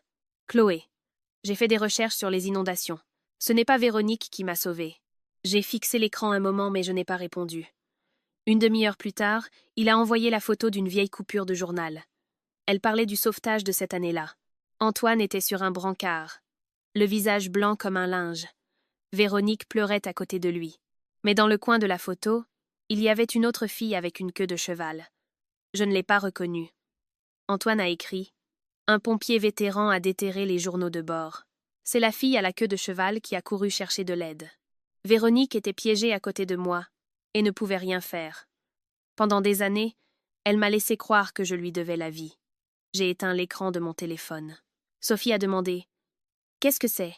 Je lui ai montré le téléphone. Sophie a ri sarcastiquement. Les premiers amours de 10 ans sont comme un buffet à volonté. Ils prennent juste ce qu'ils veulent et le revendiquent comme leur. Quel trésor! Mais ça ne t'intéresse plus, n'est-ce pas? Non, dis-je, bien que je me sois corrigée. Ça m'intéresse un peu. Je suis en colère pour la Chloé du passé. Si Antoine n'avait ressenti que de la gratitude pour elle, j'aurais compris. Mais il s'est avéré que la gratitude était une fraude. Il a ruiné notre mariage, manqué nos échographies et m'a laissé mourir dans un ascenseur pour une dette d'honneur qui n'existait même pas. C'est tellement ridicule. Je ne sais pas qui détester le plus. À midi, Antoine est venu. Il n'est pas monté. Il m'a écrit depuis la rue. Je ne monterai pas. Je veux juste dire ce qui s'est passé à l'époque. Je n'avais pas envie de le voir, mais certains nœuds doivent être défaits pour être jetés à la poubelle pour toujours. Je suis descendue dans le hall, accompagnée de Marthe. Dans la cour de la résidence, Antoine était assis sur un banc. Il était maigre, mal rasé, aucune trace du froid et parfait lieutenant Dubois. En me voyant, il s'est levé d'un bond. Chloé. J'ai ignoré sa main tendue et je me suis assise en face de lui. Marthe se tenait à quelques mètres. Antoine l'a regardée et a souri amèrement. Tu ne peux même plus être seule avec moi. Oui, ai-je répondu. La douleur a traversé ses yeux. Chloé. Quand je me suis réveillée après l'effondrement, Véronique pleurait à côté de moi. Elle a dit qu'elle m'avait tenu la main et ne m'avait pas laissé m'endormir. Je pensais qu'elle m'avait sauvée. J'ai écouté en silence. Il a continué. Ces derniers jours, j'ai contacté les équipes de secours de l'époque et nous avons retrouvé l'autre fille. Elle a dit qu'elle passait par là, a entendu les cris et a couru chercher les secours. Elle ne voulait pas de presse. Alors elle n'a pas laissé son nom. Et Véronique le savait? Ai-je demandé. Il a fermé les yeux. Elle le savait. Elle l'a avoué. Elle dit qu'elle ne m'a pas corrigée parce qu'elle avait peur que je ne fasse plus attention à elle. Je n'étais pas surprise. Véronique avait toujours connu le point faible d'Antoine. Culpabilité, fragilité, le souvenir du passé. Elle avait parfaitement joué ses cartes. Antoine m'a regardée avec des yeux larmoyants. Chloé, j'ai commis une erreur impardonnable. J'ai confondu la culpabilité avec la responsabilité. Je pensais que, parce que tu es si rationnelle, tu supporterais toujours tout. Je pensais que, parce que tu es forte, tu pouvais attendre. J'ai oublié que les femmes enceintes ont aussi peur. Tu n'as pas oublié, dis-je. Tu n'as juste jamais pris le temps d'y penser. Cette phrase l'a fait tressaillir. Oui, je n'y ai jamais pensé. Il a sorti notre alliance de sa poche, parfaitement poli. Je n'arrête pas de penser à ce moment dans l'ascenseur. Ça a dû te faire très mal. J'ai regardé la bague. Non. Il s'est figé. Ça m'a fait mal quand j'étouffais dans l'ascenseur et que je ne pouvais pas crier. Lui ai-je dit. Quand j'ai enlevé la bague, j'ai ressenti un immense soulagement. Les yeux d'Antoine sont immédiatement devenus rouges. Chloé, s'il te plaît, ne dis pas ça. Que veux-tu que je dise? Que je pleure, que je crie, que j'attende éternellement que tu choisisses entre moi et Véronique? Je ne veux plus que tu choisisses quoi que ce soit, Antoine. Parce que moi, je ne te choisis plus. Ai-je terminé la phrase? Une brise a balayé la cour, soulevant des feuilles sèches. Antoine a baissé la tête. L'alliance dans sa main semblait le brûler. Il a marmonné. Pourrions-nous attendre que le bébé soit né pour parler du divorce? Non, dis-je. Il a vivement levé la tête. Pourquoi? Tu es faible en ce moment. Le divorce ne te causera que plus de stress. Je déménagerai, je t'enverrai mon salaire, je forcerai Véronique à te supplier à genoux de la pardonner. Je ferai tout ce que tu demandes. Antoine, tu ne comprends toujours pas. Je ne négocie pas les conditions avec toi. J'ai prononcé chaque syllabe avec une froideur totale. Je n'ai tout simplement plus besoin de toi. En disant cela, je n'ai pas ressenti le tremblement auquel je m'attendais. J'ai seulement ressenti une paix qui était arrivée bien trop tard. Antoine est devenu blême, comme s'il s'accrochait à des brindilles. Le bébé. Tu ne veux pas que notre enfant grandisse dans une famille complète?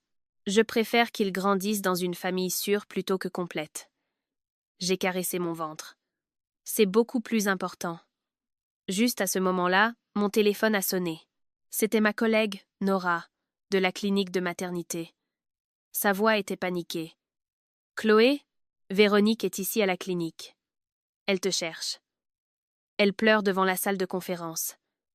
Elle dit que tu as ruiné sa vie. Il y a plein de femmes enceintes qui regardent. Le visage d'Antoine s'est déformé de terreur. Elle est allée à ton travail? Je me suis immédiatement levée. Sophie venait de s'arrêter sur le trottoir. Avant d'ouvrir la portière de la voiture, j'ai regardé Antoine. Regarde, c'est ça, la fragilité que tu as protégée pendant 10 ans. Je suis montée dans la voiture, et nous sommes partis. Cette fois, Antoine n'avait aucun droit de m'arrêter. Quand je suis arrivée à la clinique de maternité, Véronique était au 2e étage. Dans la grande salle, un cours de premier secours pour futures mamans était en cours. Une douzaine de femmes étaient assises sur des tapis avec de jolis mannequins de bébés et des trousses de premier secours. Véronique sanglotait de manière inconsolable. Je veux juste qu'elle m'écoute, pourquoi tout le monde me blâme? Si Antoine a fait attention à moi, c'est parce que nous sommes amis depuis l'enfance. Je n'ai jamais voulu détruire une famille. Elle utilisait un ton pathétique, mais parlait de manière à ce que tout le monde puisse l'entendre. Nora a essayé de la calmer. Mademoiselle, Madame Moreau est en congé maladie et ne travaille pas aujourd'hui. Si vous voulez lui parler, appelez-la. Mais ne perturbez pas le cours. Véronique a secoué la tête de manière dramatique. Elle m'a bloquée, et Antoine ne me voit plus à cause d'elle. Je ne sais pas ce que j'ai fait de si mal. Les femmes enceintes chuchotaient entre elles. J'ai monté les escaliers en me tenant à la rampe. Quand quelqu'un m'a remarqué, ils m'ont laissé passer. Nora a couru pour me soutenir. « Chloé, qu'est-ce que tu fais ici? Tu devrais être au repos au lit. Si quelqu'un organise une représentation théâtrale sur mon lieu de travail, c'est à moi de nettoyer la scène, » dis-je à voix haute. Véronique s'est retournée. Ses yeux étaient gonflés de larmes. « Chloé, je ne voulais pas faire de scène. Je voulais juste te demander pourquoi tu veux me prendre Antoine. À cause de toi, il ne répond même plus à son téléphone. Je l'ai jaugé de haut en bas. Véronique, je crois que tu confonds les concepts. C'est moi qui quitte Antoine. Je ne te le prends pas, je te le jette. » Elle était stupéfaite. Toute la pièce est tombée dans un silence de mort. Je suis allée à l'avant de la salle de classe et j'ai pris un feutre. « Mesdames, aujourd'hui, nous avions prévu un cours sur les premiers secours en espace confiné. Quelle coïncidence. On vient de nous apporter une étude de cas réel. » Nora s'est figée. « Chloé. » Je lui ai lancé un regard rassurant. J'ai écrit au tableau. Espace confiné, femme enceinte, homme âgé, enfant, personne émotionnellement instable. Je me suis tournée vers les participantes. Si vous êtes coincé dans un ascenseur non ventilé pendant 7 heures avec un oxygène limité, qui a la priorité pour s'asseoir près de la fente d'air, une femme enceinte a levé la main. L'homme âgé, l'enfant et la femme enceinte. Exactement, et j'hochai la tête. Pas celui qui pleure le plus fort. Véronique est devenue blême. Où veux-tu en venir? Règle numéro 1. Ne criez pas, économisez votre énergie et évitez les altercations physiques. J'ai continué. Deuxième point. Quel est l'élément le plus dangereux dans un espace confiné? Une autre future maman a répondu. La panique. Correct. La panique accélère la consommation d'oxygène de tout le monde et enlève les chances de survie à ceux qui sont en danger critique. Véronique s'est précipitée vers moi et a essayé de m'arracher le feutre de la main. Tu parles de moi, n'est-ce pas? Elle a attrapé mon bras. Lâche-moi, ai-je ordonné. Elle ne l'a pas fait. Pourquoi veux-tu me détruire? Tu sais que j'ai un TSPT, que j'ai peur du noir, que je perds le contrôle. Je peux comprendre la perte de contrôle. J'ai levé les yeux. Ce que je ne comprends pas, c'est de pousser une femme enceinte quand on perd le contrôle. Et je ne comprends certainement pas le mensonge compulsif. À ce moment, quelqu'un s'est levé du fond de la salle de classe. Je suis témoin. C'était une femme avec un ventre énorme. Je l'ai reconnue. C'était Claudia, la mère du petit garçon de l'ascenseur. Elle était venue en cours aujourd'hui, portant un masque chirurgical à l'arrière. Elle l'a baissé et a fixé Véronique. Ce jour-là, dans l'ascenseur, Chloé nous a tous protégés. Tu disais que tu ne pouvais plus respirer. Et Chloé a cherché tes pilules dans ton sac. Tu n'avais pas d'inhalateur pour l'asthme. Rien. Et pourtant, tu as attrapé son bras pour prendre sa place. Mon fils n'arrêtait pas de pleurer, et elle lui a donné son propre manteau alors qu'elle était assise dans le pire coin de la cabine. La salle de classe entière est tombée dans un silence de mort. Les yeux de Claudia sont devenus rouges. Quand les portes se sont ouvertes, je l'ai vu aussi. Ce pompier t'a attrapé et s'est enfui sans regarder personne d'autre. Chloé était assise contre le mur, pâle comme un cadavre. Véronique a crié. Vous prenez tous son parti juste parce qu'elle est enceinte. Claudia a ri sarcastiquement. Nous ne prenons pas son parti parce qu'elle est enceinte. Nous prenons son parti parce qu'elle dit la vérité. Nora a sorti le registre des visiteurs. Mademoiselle Véronique, elle, est entrée sans préavis dans un établissement médical privé, dérangeant les patients et le personnel. Nous avons déjà appelé la sécurité de l'immeuble. C'est alors que Véronique a vraiment paniqué. Elle s'est retournée pour s'enfuir, mais a vu Antoine debout dans la cage d'escalier. Je ne savais pas depuis combien de temps il était là. Son visage était sombre, ombragé. Véronique l'a regardé comme un canot de sauvetage et a couru pour l'étreindre. « Antoine, écoute-moi. Je suis juste venue parler, mais ils se sont tous retournés contre moi. Je ne voulais pas que Chloé te méprenne. » Antoine l'a regardé. Cette fois, il n'a pas ouvert les bras pour la rattraper. « Véronique, pourquoi es-tu venue ici? Pour m'excuser? Faire une crise de larmes devant des dizaines de femmes enceintes sur son lieu de travail? C'est ça, s'excuser ?» La voix d'Antoine était grave, mais glaciale. « Ça a toujours été comme ça. Chaque fois que tu disais que tu avais peur, que tu ne pouvais plus tenir, c'était juste une excuse pour que je coure te sauver. » Les larmes de Véronique coulaient à flots. « Maintenant, tu ne me crois pas à cause d'elle. » Antoine l'a regardée, et pour la première fois, il n'y avait pas une once de pitié dans ses yeux. Pas à cause d'elle, mais parce que je t'ai enfin vue telle que tu es. La couleur a quitté le visage de Véronique. Elle s'est soudainement tournée vers moi, avec un regard plein de venin. « Chloé, maintenant tu es heureuse? Tu as ton bébé, tu as eu ton mariage, et maintenant tout le monde te plaint. Mais moi j'ai tout perdu. Je l'ai dévisagé. Si tu as tout perdu, ce n'est pas à cause de moi. C'est parce que toute ta vie, tu as essayé de voler aux autres. Et à la fin, tu as réalisé que les choses volées finissent toujours par te glisser entre les doigts. » L'agent de sécurité est arrivé et a emmené Véronique, qui se débattait et criait le nom d'Antoine. Cette fois, Antoine s'est tenu comme un roc, sans bouger un muscle. La foule a commencé à se disperser. Nora m'a aidé à m'asseoir sur une chaise. Antoine s'est approché de la porte de la salle de classe. Sa voix était tendue. « Chloé, je suis désolée. Je ne pensais pas qu'elle viendrait ici. »« Il y a beaucoup de choses auxquelles tu n'as jamais pensé, » ai-je répondu. Son visage s'est effondré. « Je vais m'en occuper, » a-t-il promis. J'ai regardé les mots écrits au tableau. « Enfant, femme enceinte, personne instable. »« Tu aurais dû t'en occuper il y a longtemps, » dis-je. Il est resté silencieux. J'ai sorti quelques papiers de mon sac et les ai donnés à Sophie, qui les a transmis à Antoine. En lisant le titre du dossier, ses doigts se sont figés. C'était un document de plainte officielle. Et la plainte n'était pas contre Véronique. Elle était contre lui. Antoine a levé les yeux, incrédule. « Chloé, tu portes plainte officiellement contre moi? Tu étais mon mari, lui ai-je dit. Et pour cette raison, j'ai trouvé 1000 excuses pour te pardonner pendant des années. Mais tu étais aussi le commandant des opérations de secours. Ce jour-là, la personne à qui tu as refusé des soins médicaux en temps opportun n'était pas seulement ta femme. C'était une civile enceinte et un enfant à naître. Le sang a lentement quitté son visage. J'ai continué. Tu n'as pas besoin de t'occuper de Véronique. Occupe-toi de toi-même. » Après avoir déposé la plainte officielle, Antoine a cessé de me harceler. Il a coopéré à l'enquête interne, s'est soumis à des évaluations psychologiques et a suivi une formation de recyclage sur les protocoles.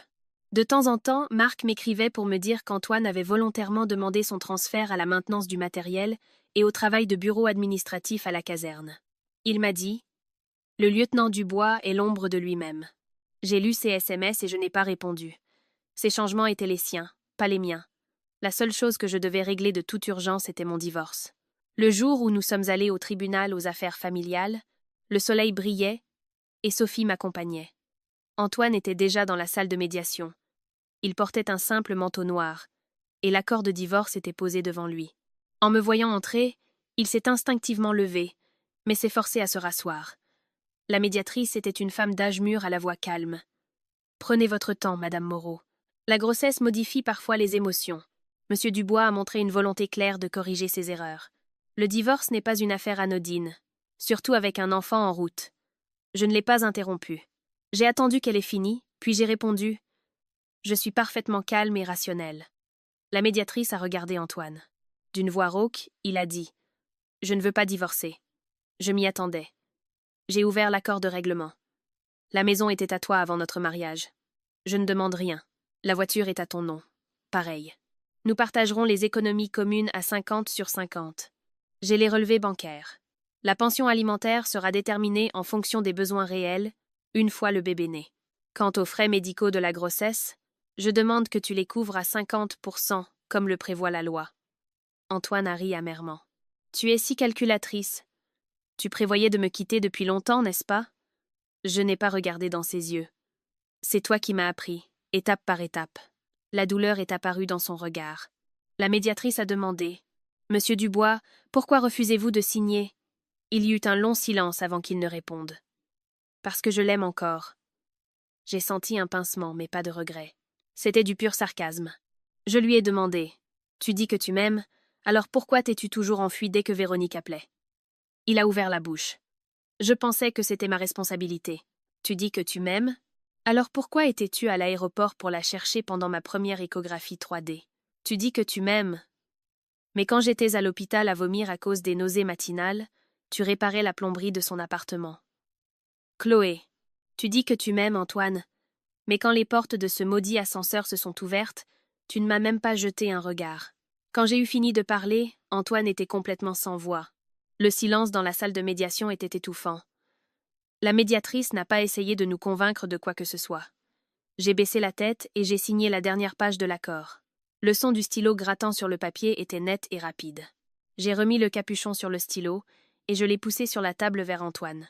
« C'est ton tour. » Il a regardé le stylo comme si c'était un couteau. « Si je signe, c'est vraiment fini. Même si tu ne signes pas, c'est déjà fini. » ai-je répondu. « Tu ne fais que retarder la bureaucratie. » Les yeux d'Antoine sont devenus rouges. « Chloé, ce jour-là, je ne voulais vraiment pas te laisser derrière. Quand j'ai vu Véronique pleurer, mon corps a réagi avant mon cerveau. Je sais, c'est une excuse pathétique, mais c'était un instinct. Merci pour ton honnêteté. » J'ai hoché la tête. Il avait l'air stupéfait. Ton instinct l'a choisi, et ma rationalité a choisi de te quitter. C'est assez juste. Sa main tremblait. Il a pris le stylo, mais n'a pas pu se résoudre à signer. La médiatrice a suggéré « Monsieur Dubois, si vous ne pouvez pas décider aujourd'hui, nous pouvons reporter la signature à une autre fois. » Ça m'y va, dis-je. Je ne voulais pas le forcer à signer immédiatement, car je n'étais pas pressée. Je savais que ce divorce aurait lieu, d'une manière ou d'une autre. En quittant le tribunal, j'avais rendez-vous pour la dernière échographie avant l'accouchement. Antoine me suivait à quelques mètres, ne s'approchant pas, se contentant de regarder pendant que je faisais la queue, payait les frais, me faisait prélever du sang et entrait dans la salle d'échographie. C'est ce qu'il avait manqué d'innombrables fois par le passé. Aujourd'hui, il a enfin tout vu du début à la fin. Il se tenait à la porte de la salle d'échographie, écoutant les battements forts du cœur du bébé qui résonnaient à travers le mur. Boum, boum, boum. Les larmes d'Antoine coulaient de manière incontrôlable. Une infirmière l'a vu et lui a offert un mouchoir. « Monsieur, s'il vous plaît, ne pleurez pas autant. Vous allez stresser la future maman. » J'ai entendu l'infirmière de l'intérieur et je n'ai pas pu m'empêcher de sourire ironiquement. Tiens donc. Il s'est avéré que maintenant, il était un facteur de stress pour la future maman. Les résultats étaient excellents. Le médecin a dit que ma guérison était merveilleuse, mais que je devais éviter à tout prix les personnes toxiques. Antoine se tenait sur le côté. Le médecin ne savait pas qui il était, mais la phrase était une gifle directe à son visage. J'ai rassemblé mes résultats, remercié le médecin et je suis sortie. « Je te ramène à la maison », a murmuré Antoine. « Non, Sophie attend en bas, » dis-je. Il a hoché la tête, mais n'a pas bougé. « Chloé, puis-je toucher ton ventre ?» Juste une fois. Je me suis arrêtée. La demande n'était pas déraisonnable. Mais j'ai regardé sa main, et je me suis soudain souvenu de ce moment où les portes de l'ascenseur se sont ouvertes. Alors j'ai dit « Non ». La petite lueur qui restait dans ses yeux s'est complètement éteinte. Je comprends. Ce soir-là, j'ai reçu un long SMS de Véronique. Elle disait qu'Antoine ne lui parlait plus, que tout le monde à la caserne la méprisait, et qu'à cause de la scène à la clinique de maternité, l'agence de relations publiques où elle travaillait, un poste qu'elle avait obtenu grâce aux relations d'Antoine, l'avait licenciée. Elle disait qu'elle ne voulait plus vivre, et que si j'avais une once de conscience humaine, je devrais dire à Antoine que l'incident de l'ascenseur n'était pas de sa faute. J'ai fait une capture d'écran, et je l'ai envoyée à Sophie. « Ne réponds même pas », a-t-elle suggéré. Je ne l'ai pas fait. Mais Véronique n'a pas abandonné. « Chloé, ne crois pas que tu as gagné. Si Antoine ne signe pas le divorce, c'est parce qu'il me garde toujours dans son cœur. Il a juste pitié de toi à cause du bébé. » Ce SMS m'a fait rire aux éclats. Elle croyait toujours que l'amour d'Antoine était une sorte de trophée de guerre. Le lendemain, j'ai reçu une notification des sapeurs-pompiers. L'audience disciplinaire finale était fixée à vendredi. Les représentants du grand magasin, les victimes et la haute direction seraient tous présents. Marc m'a écrit. « Chloé, le commandant veut que tu sois présente, mais si tu ne te sens pas capable, ne te force pas. » J'irai, ai-je répondu. Il y avait des choses que je devais entendre en personne, et des nœuds qui devaient être coupés publiquement. Ce jour-là, je portais une longue robe de maternité de couleur beige. Sophie a dit « On ne dirait pas que tu vas à la guerre. » J'ai caressé mon ventre. Je ne vais pas à la guerre, je ferme un chapitre. L'audition a eu lieu dans la grande salle d'honneur de la caserne. Il n'y avait pas de presse, mais les familles des victimes, les commandants et les propriétaires du grand magasin étaient présents. Antoine était au premier rang. Il portait son uniforme de cérémonie, parfaitement repassé. Son dos était plus droit que jamais. Mais je savais qu'il n'était pas là pour recevoir une médaille. Il était là pour admettre sa culpabilité. Le commandant a parlé en premier. Concernant le sauvetage de l'ascenseur du 7 mai, il a été confirmé que bien que l'extraction ait été achevée, il y a eu une négligence flagrante dans le triage médical et l'ordre de priorité. Le commandant des opérations de secours a été démis de ses fonctions en première ligne et fera l'objet d'une réévaluation. Un murmure a parcouru la salle. Antoine s'est avancé. Ses yeux me cherchaient dans la foule. Ils ont rencontré les miens une seconde, puis il a détourné le regard. Je suis le lieutenant Antoine Dubois, premier commandant des opérations de secours ce jour-là. Sa voix était ferme, mais trahissait une tension contenue. En entrant dans l'ascenseur, j'ai manqué à mon devoir d'appliquer le protocole de classification de la gravité médicale. J'ai laissé des préjugés personnels et des perceptions subjectives guider mes actions. Et j'ai évacué en premier mademoiselle Véronique L., qui présentait des blessures mineures, retardant ainsi les soins critiques pour madame Chloé Moreau, qui était à un stade avancé de la grossesse. Quand il a dit mon nom, sa voix s'est audiblement brisée. Ce n'était pas une décision professionnelle, c'était une négligence grave. J'accepte toutes les sanctions disciplinaires, et je présente mes excuses à toutes les personnes concernées. Il s'est incliné profondément à 90 degrés. Le silence était total. Véronique était là aussi.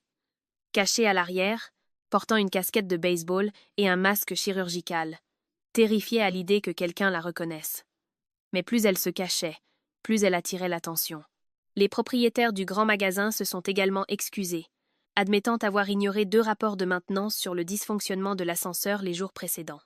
Je me suis souvenu que le coursier dans l'ascenseur avait mentionné qu'il avait failli rester coincé la veille. Ces rapports n'étaient pas des caméras de sécurité infaillibles.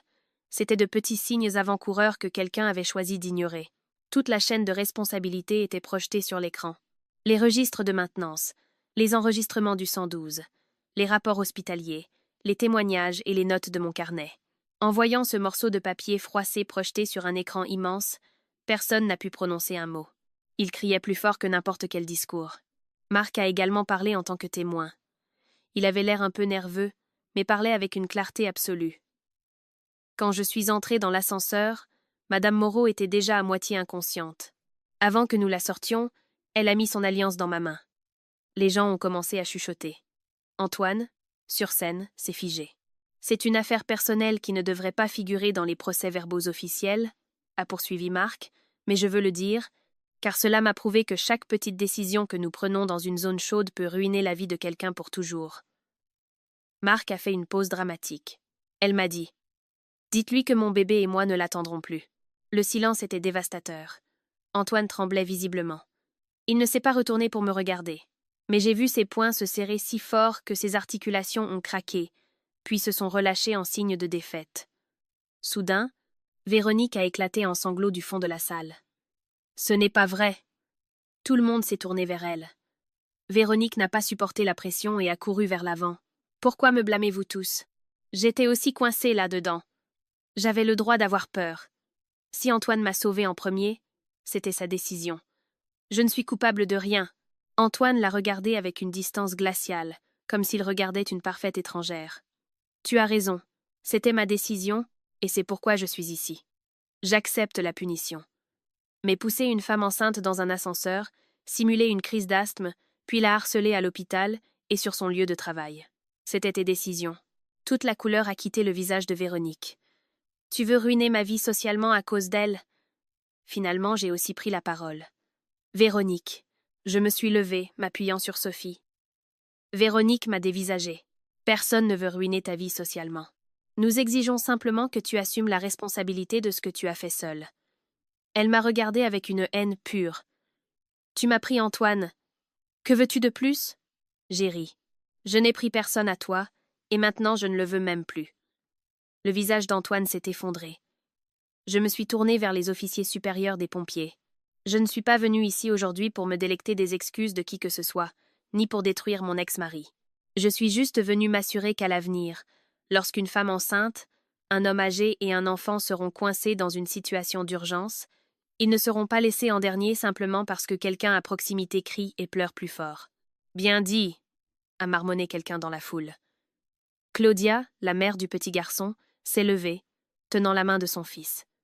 Je voudrais dire quelque chose aussi. Si ce n'était pas pour Madame Moreau ce jour-là, mon fils n'aurait pas survécu. À partir de maintenant, s'il vous plaît, enseignez à vos pompiers que celui qui crie le plus doucement n'est pas toujours celui qui est le moins en danger. Un applaudissement timide a commencé, puis est devenu tonitruant. Je n'ai pas pleuré. J'avais versé toutes mes larmes dans cet ascenseur. À la fin de l'audience, Antoine a été officiellement suspendu pour 3 mois sans solde. Son retour au service actif dépendrait de futures évaluations. Véronique a été définitivement licenciée de son entreprise pour son comportement scandaleux à la clinique. Elle est partie en pleine crise de larmes. Cette fois, personne n'a couru après elle. Antoine est venu vers moi. L'alliance était toujours dans sa main. « Chloé, à propos de l'accord de divorce. Parle-en à Sophie, lui ai-je dit. Il a secoué la tête. Je vais le signer. Je l'ai regardé. Ses yeux étaient injectés de sang, mais son expression était d'un calme absolu. Je sais que je ne peux plus te retenir. Je n'ai rien dit. Il a mis l'alliance dans un petit sac en plastique transparent, un sac de preuves. Le genre que les équipes de secours utilisent pour conserver les effets personnels des victimes d'accidents. Sur l'étiquette en papier, il a écrit « Alliance, quantité 1 ». En attente de restitution. Il me l'a tendue. Je ne sais pas quoi en faire. Je ne l'ai pas prise. Il avait l'air confus. Mais là, dans les archives des incidents de la caserne, dis-je, elle appartient à cet accident. Qu'elle reste dans le passé. Les larmes d'Antoine ont coulé en silence. Il a murmuré « Je t'ai vraiment perdu. » Non, Antoine. Tu m'as perdu à la seconde précise où ces portes d'ascenseur se sont ouvertes et que tu m'as laissé sur le sol. Il n'a plus été capable de dire un mot. Le divorce a été finalisé un lundi. Le bureau du tribunal de grande instance était bondé. Il y avait des gens qui se disputaient, des gens qui pleuraient, et des gens assis en silence. Antoine et moi étions assis sur le même banc, avec une chaise vide entre nous. Il tenait les papiers signés dans ses mains, tripotant le bord avec son pouce. Je n'étais pas pressée. À ce moment, je ressentais une paix absolue. Quand le greffier a appelé nos noms, Antoine s'est levé maladroitement. Il s'est tourné vers moi, comme pour poser une dernière question muette. Je me suis levée, tenant mon ventre, et ne lui ai donné aucune réponse. Au guichet, le processus a été rapide. Identité, confirmation d'intention, signature. Nous vous donnons 2 copies. Une pour lui, une pour vous, a dit le greffier. La procédure est terminée. Antoine est resté là, fixant ses mots sur le papier, les yeux rouges. En sortant, le soleil était aveuglant. Il marchait derrière moi et a soudainement parlé. « Mademoiselle Moreau », je me suis arrêtée. C'était étrange de l'entendre m'appeler à nouveau par mon nom de jeune fille. Je me suis retournée. Il se tenait au bas des marches du palais de justice, comme si son âme avait été aspirée. Puis-je venir à la dernière visite avant l'accouchement? Juste la dernière. Je l'ai dévisagé. Il semblait avoir enfin compris qu'il ne lui restait plus rien dans ma vie. Ce n'est pas nécessaire, dis-je. Il a souri avec une immense tristesse. Toujours aussi direct. Les faux fuyants ne font que plus mal, ai-je répondu. Il a hoché la tête, tête baissée. Me préviendras-tu quand le bébé naîtra? J'ai réfléchi une seconde à la réponse. Le vent soufflait, et l'ordonnance de divorce dans ma main dégageait une chaleur étrange. Je respecterai la loi et l'éthique médicale. Je t'informerai de ce que tu dois savoir en tant que père. Mais Antoine, s'il te plaît, n'essaie pas de te rapprocher de moi en utilisant ton rôle de père. La faible lueur dans ses yeux s'est complètement éteinte. Je comprends. J'ai vu Sophie s'arrêter avec sa voiture. Avant de monter, Antoine a soudainement parlé. Chloé, j'espère que tu auras un accouchement sans problème. J'ai hoché la tête. Et j'espère qu'à partir de maintenant, tu apprendras à vraiment sauver les gens. Pas comme tu as sauvé Véronique, en te précipitant vers quelqu'un par pure culpabilité ou instinct, mais en regardant vraiment qui a vraiment besoin d'être sauvé. Après mon divorce, les jours se sont écoulés tranquillement. Marthe cuisinait des plats délicieux tous les jours. Sophie passait 2 fois par semaine, chargée de fruits et des potins les plus absurdes qui me faisaient rire jusqu'à en avoir mal aux côtes. Nora, ma collègue, m'envoyait les supports de cours de la clinique pour que je puisse travailler à distance. Claudia me rendait visite de temps en temps avec son fils. Mon fils se souvient encore que la dame de l'ascenseur était la plus courageuse de nous tous, disait Claudia. Je riais et j'ébouriffais les cheveux du garçon. Je ne golgolance pra, algolans collant, algola, algololgoles, algolageuse, poussesse. Bouchemen de gr. Ce n'était pas un palais, mais il avait un salon spacieux, un balcon, beaucoup de lumière, et était proche d'un parc et d'un excellent hôpital. J'ai installé le lit de bébé à côté du mien, et j'ai lavé à la main tous les petits vêtements un par un, les suspendant sur le balcon. Le vent les faisait flotter comme des drapeaux de fête. Isabelle m'a rendu visite une fois. Elle n'a pas martelé la porte comme une folle. Elle est restée en bas dans le hall, et m'a écrit. « Chloé, j'admets que j'ai parlé de manière inconsidérée la dernière fois, mais s'il te plaît, laisse Antoine voir le bébé quand il naîtra. Il est complètement brisé. » J'ai répondu. « Madame Dubois, veuillez adresser vos communications à mon avocate. » Elle a insisté. « Es-tu vraiment si froide ?» Je n'ai plus répondu. Froide? Je ne le voyais pas comme ça. Je sentais juste que j'avais enfin repris le contrôle de ma propre vie. Véronique a également écrit un peu plus tard. Elle disait qu'elle quittait Paris. « Chloé Moreau, tu as gagné. » J'ai lu ces 4 mots et j'ai immédiatement supprimé le message. Je n'avais pas vaincu Véronique, car je ne l'avais jamais considérée comme une concurrente. La bataille que j'avais vraiment gagnée était contre la Chloé du passé. Cette femme qui s'était sacrifiée 1000 fois et avait avalé 1000 excuses, implorant des miettes d'attention. Antoine n'est plus intervenu dans ma vie privée. Il posait des questions sur le bébé par l'intermédiaire de Sophie, mais toujours avec une grande retenue. J'ai entendu dire qu'il était retourné au service actif 3 mois plus tard, mais son poste de commandement lui avait été retiré. Il a recommencé par le bas, courant les exercices avec les recrues. Marc m'a dit, le lieutenant Dubois a une phrase qu'il répète à chaque exercice maintenant. Lors d'un sauvetage, ne vous laissez pas tromper par les cris. Celui qui est le plus silencieux est généralement celui qui est le plus en danger. En entendant cela, j'ai souri faiblement. Si ces mots garantissaient qu'à l'avenir, les équipes de secours trouveraient à temps les femmes enceintes en difficulté, alors ces 7 heures de ténèbres n'avaient pas été complètement vaines. Ma fille est née à l'aube d'un jour d'automne pluvieux. Avant qu'on ne me pousse en salle d'accouchement, Sophie me tenait la main, et Marthe pleurait de pure nervosité. J'étais trempée de sueur, de douleur, et je me suis soudain souvenue de cet ascenseur. Je me suis souvenue de moi, adossée à ce mur glacial, enlaçant mon ventre et murmurant « Tiens bon encore un peu, mon amour !»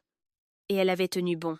Quand le cri aigu du bébé a résonné dans la pièce, j'ai pleuré aussi. La sage-femme a posé ce petit être sur ma poitrine. C'était une fille, elle était en parfaite santé, et ses poumons étaient forts. J'ai regardé son petit visage ridé, et je ne pouvais pas m'arrêter de pleurer. J'ai murmuré « Salut Lily, bienvenue au monde ». Je l'ai appelée Lily, pour qu'au milieu du danger, elle puisse rester calme, distinguer la vérité chez les gens et jouir d'une vie paisible. Antoine a appris la naissance le lendemain. Sophie a tenu sa promesse et l'a prévenue. Il ne s'est pas précipité à l'hôpital pour faire une scène. Au lieu de cela, il a demandé à Marc d'apporter un immense bouquet de fleurs et un don financier généreux pour le bébé. Sur la carte, Il était écrit: Chloé, merci de l'avoir mise au monde en toute sécurité. Je respecterai les limites comme tu l'as demandé, mais je remplirai mon devoir de père et je n'oublierai jamais ce que j'ai perdu. J'ai lu la carte, j'ai mis les fleurs sur la table de chevet et j'ai donné le chèque à Sophie pour qu'elle l'enregistre officiellement. Je n'ai ressenti ni amour ni haine. Certaines personnes sont mieux laissées dans le passé, comme cette alliance qui a fini dans les archives des incidents de la caserne. Il n'était maintenant plus qu'un souvenir d'accident auquel j'avais réussi à survivre.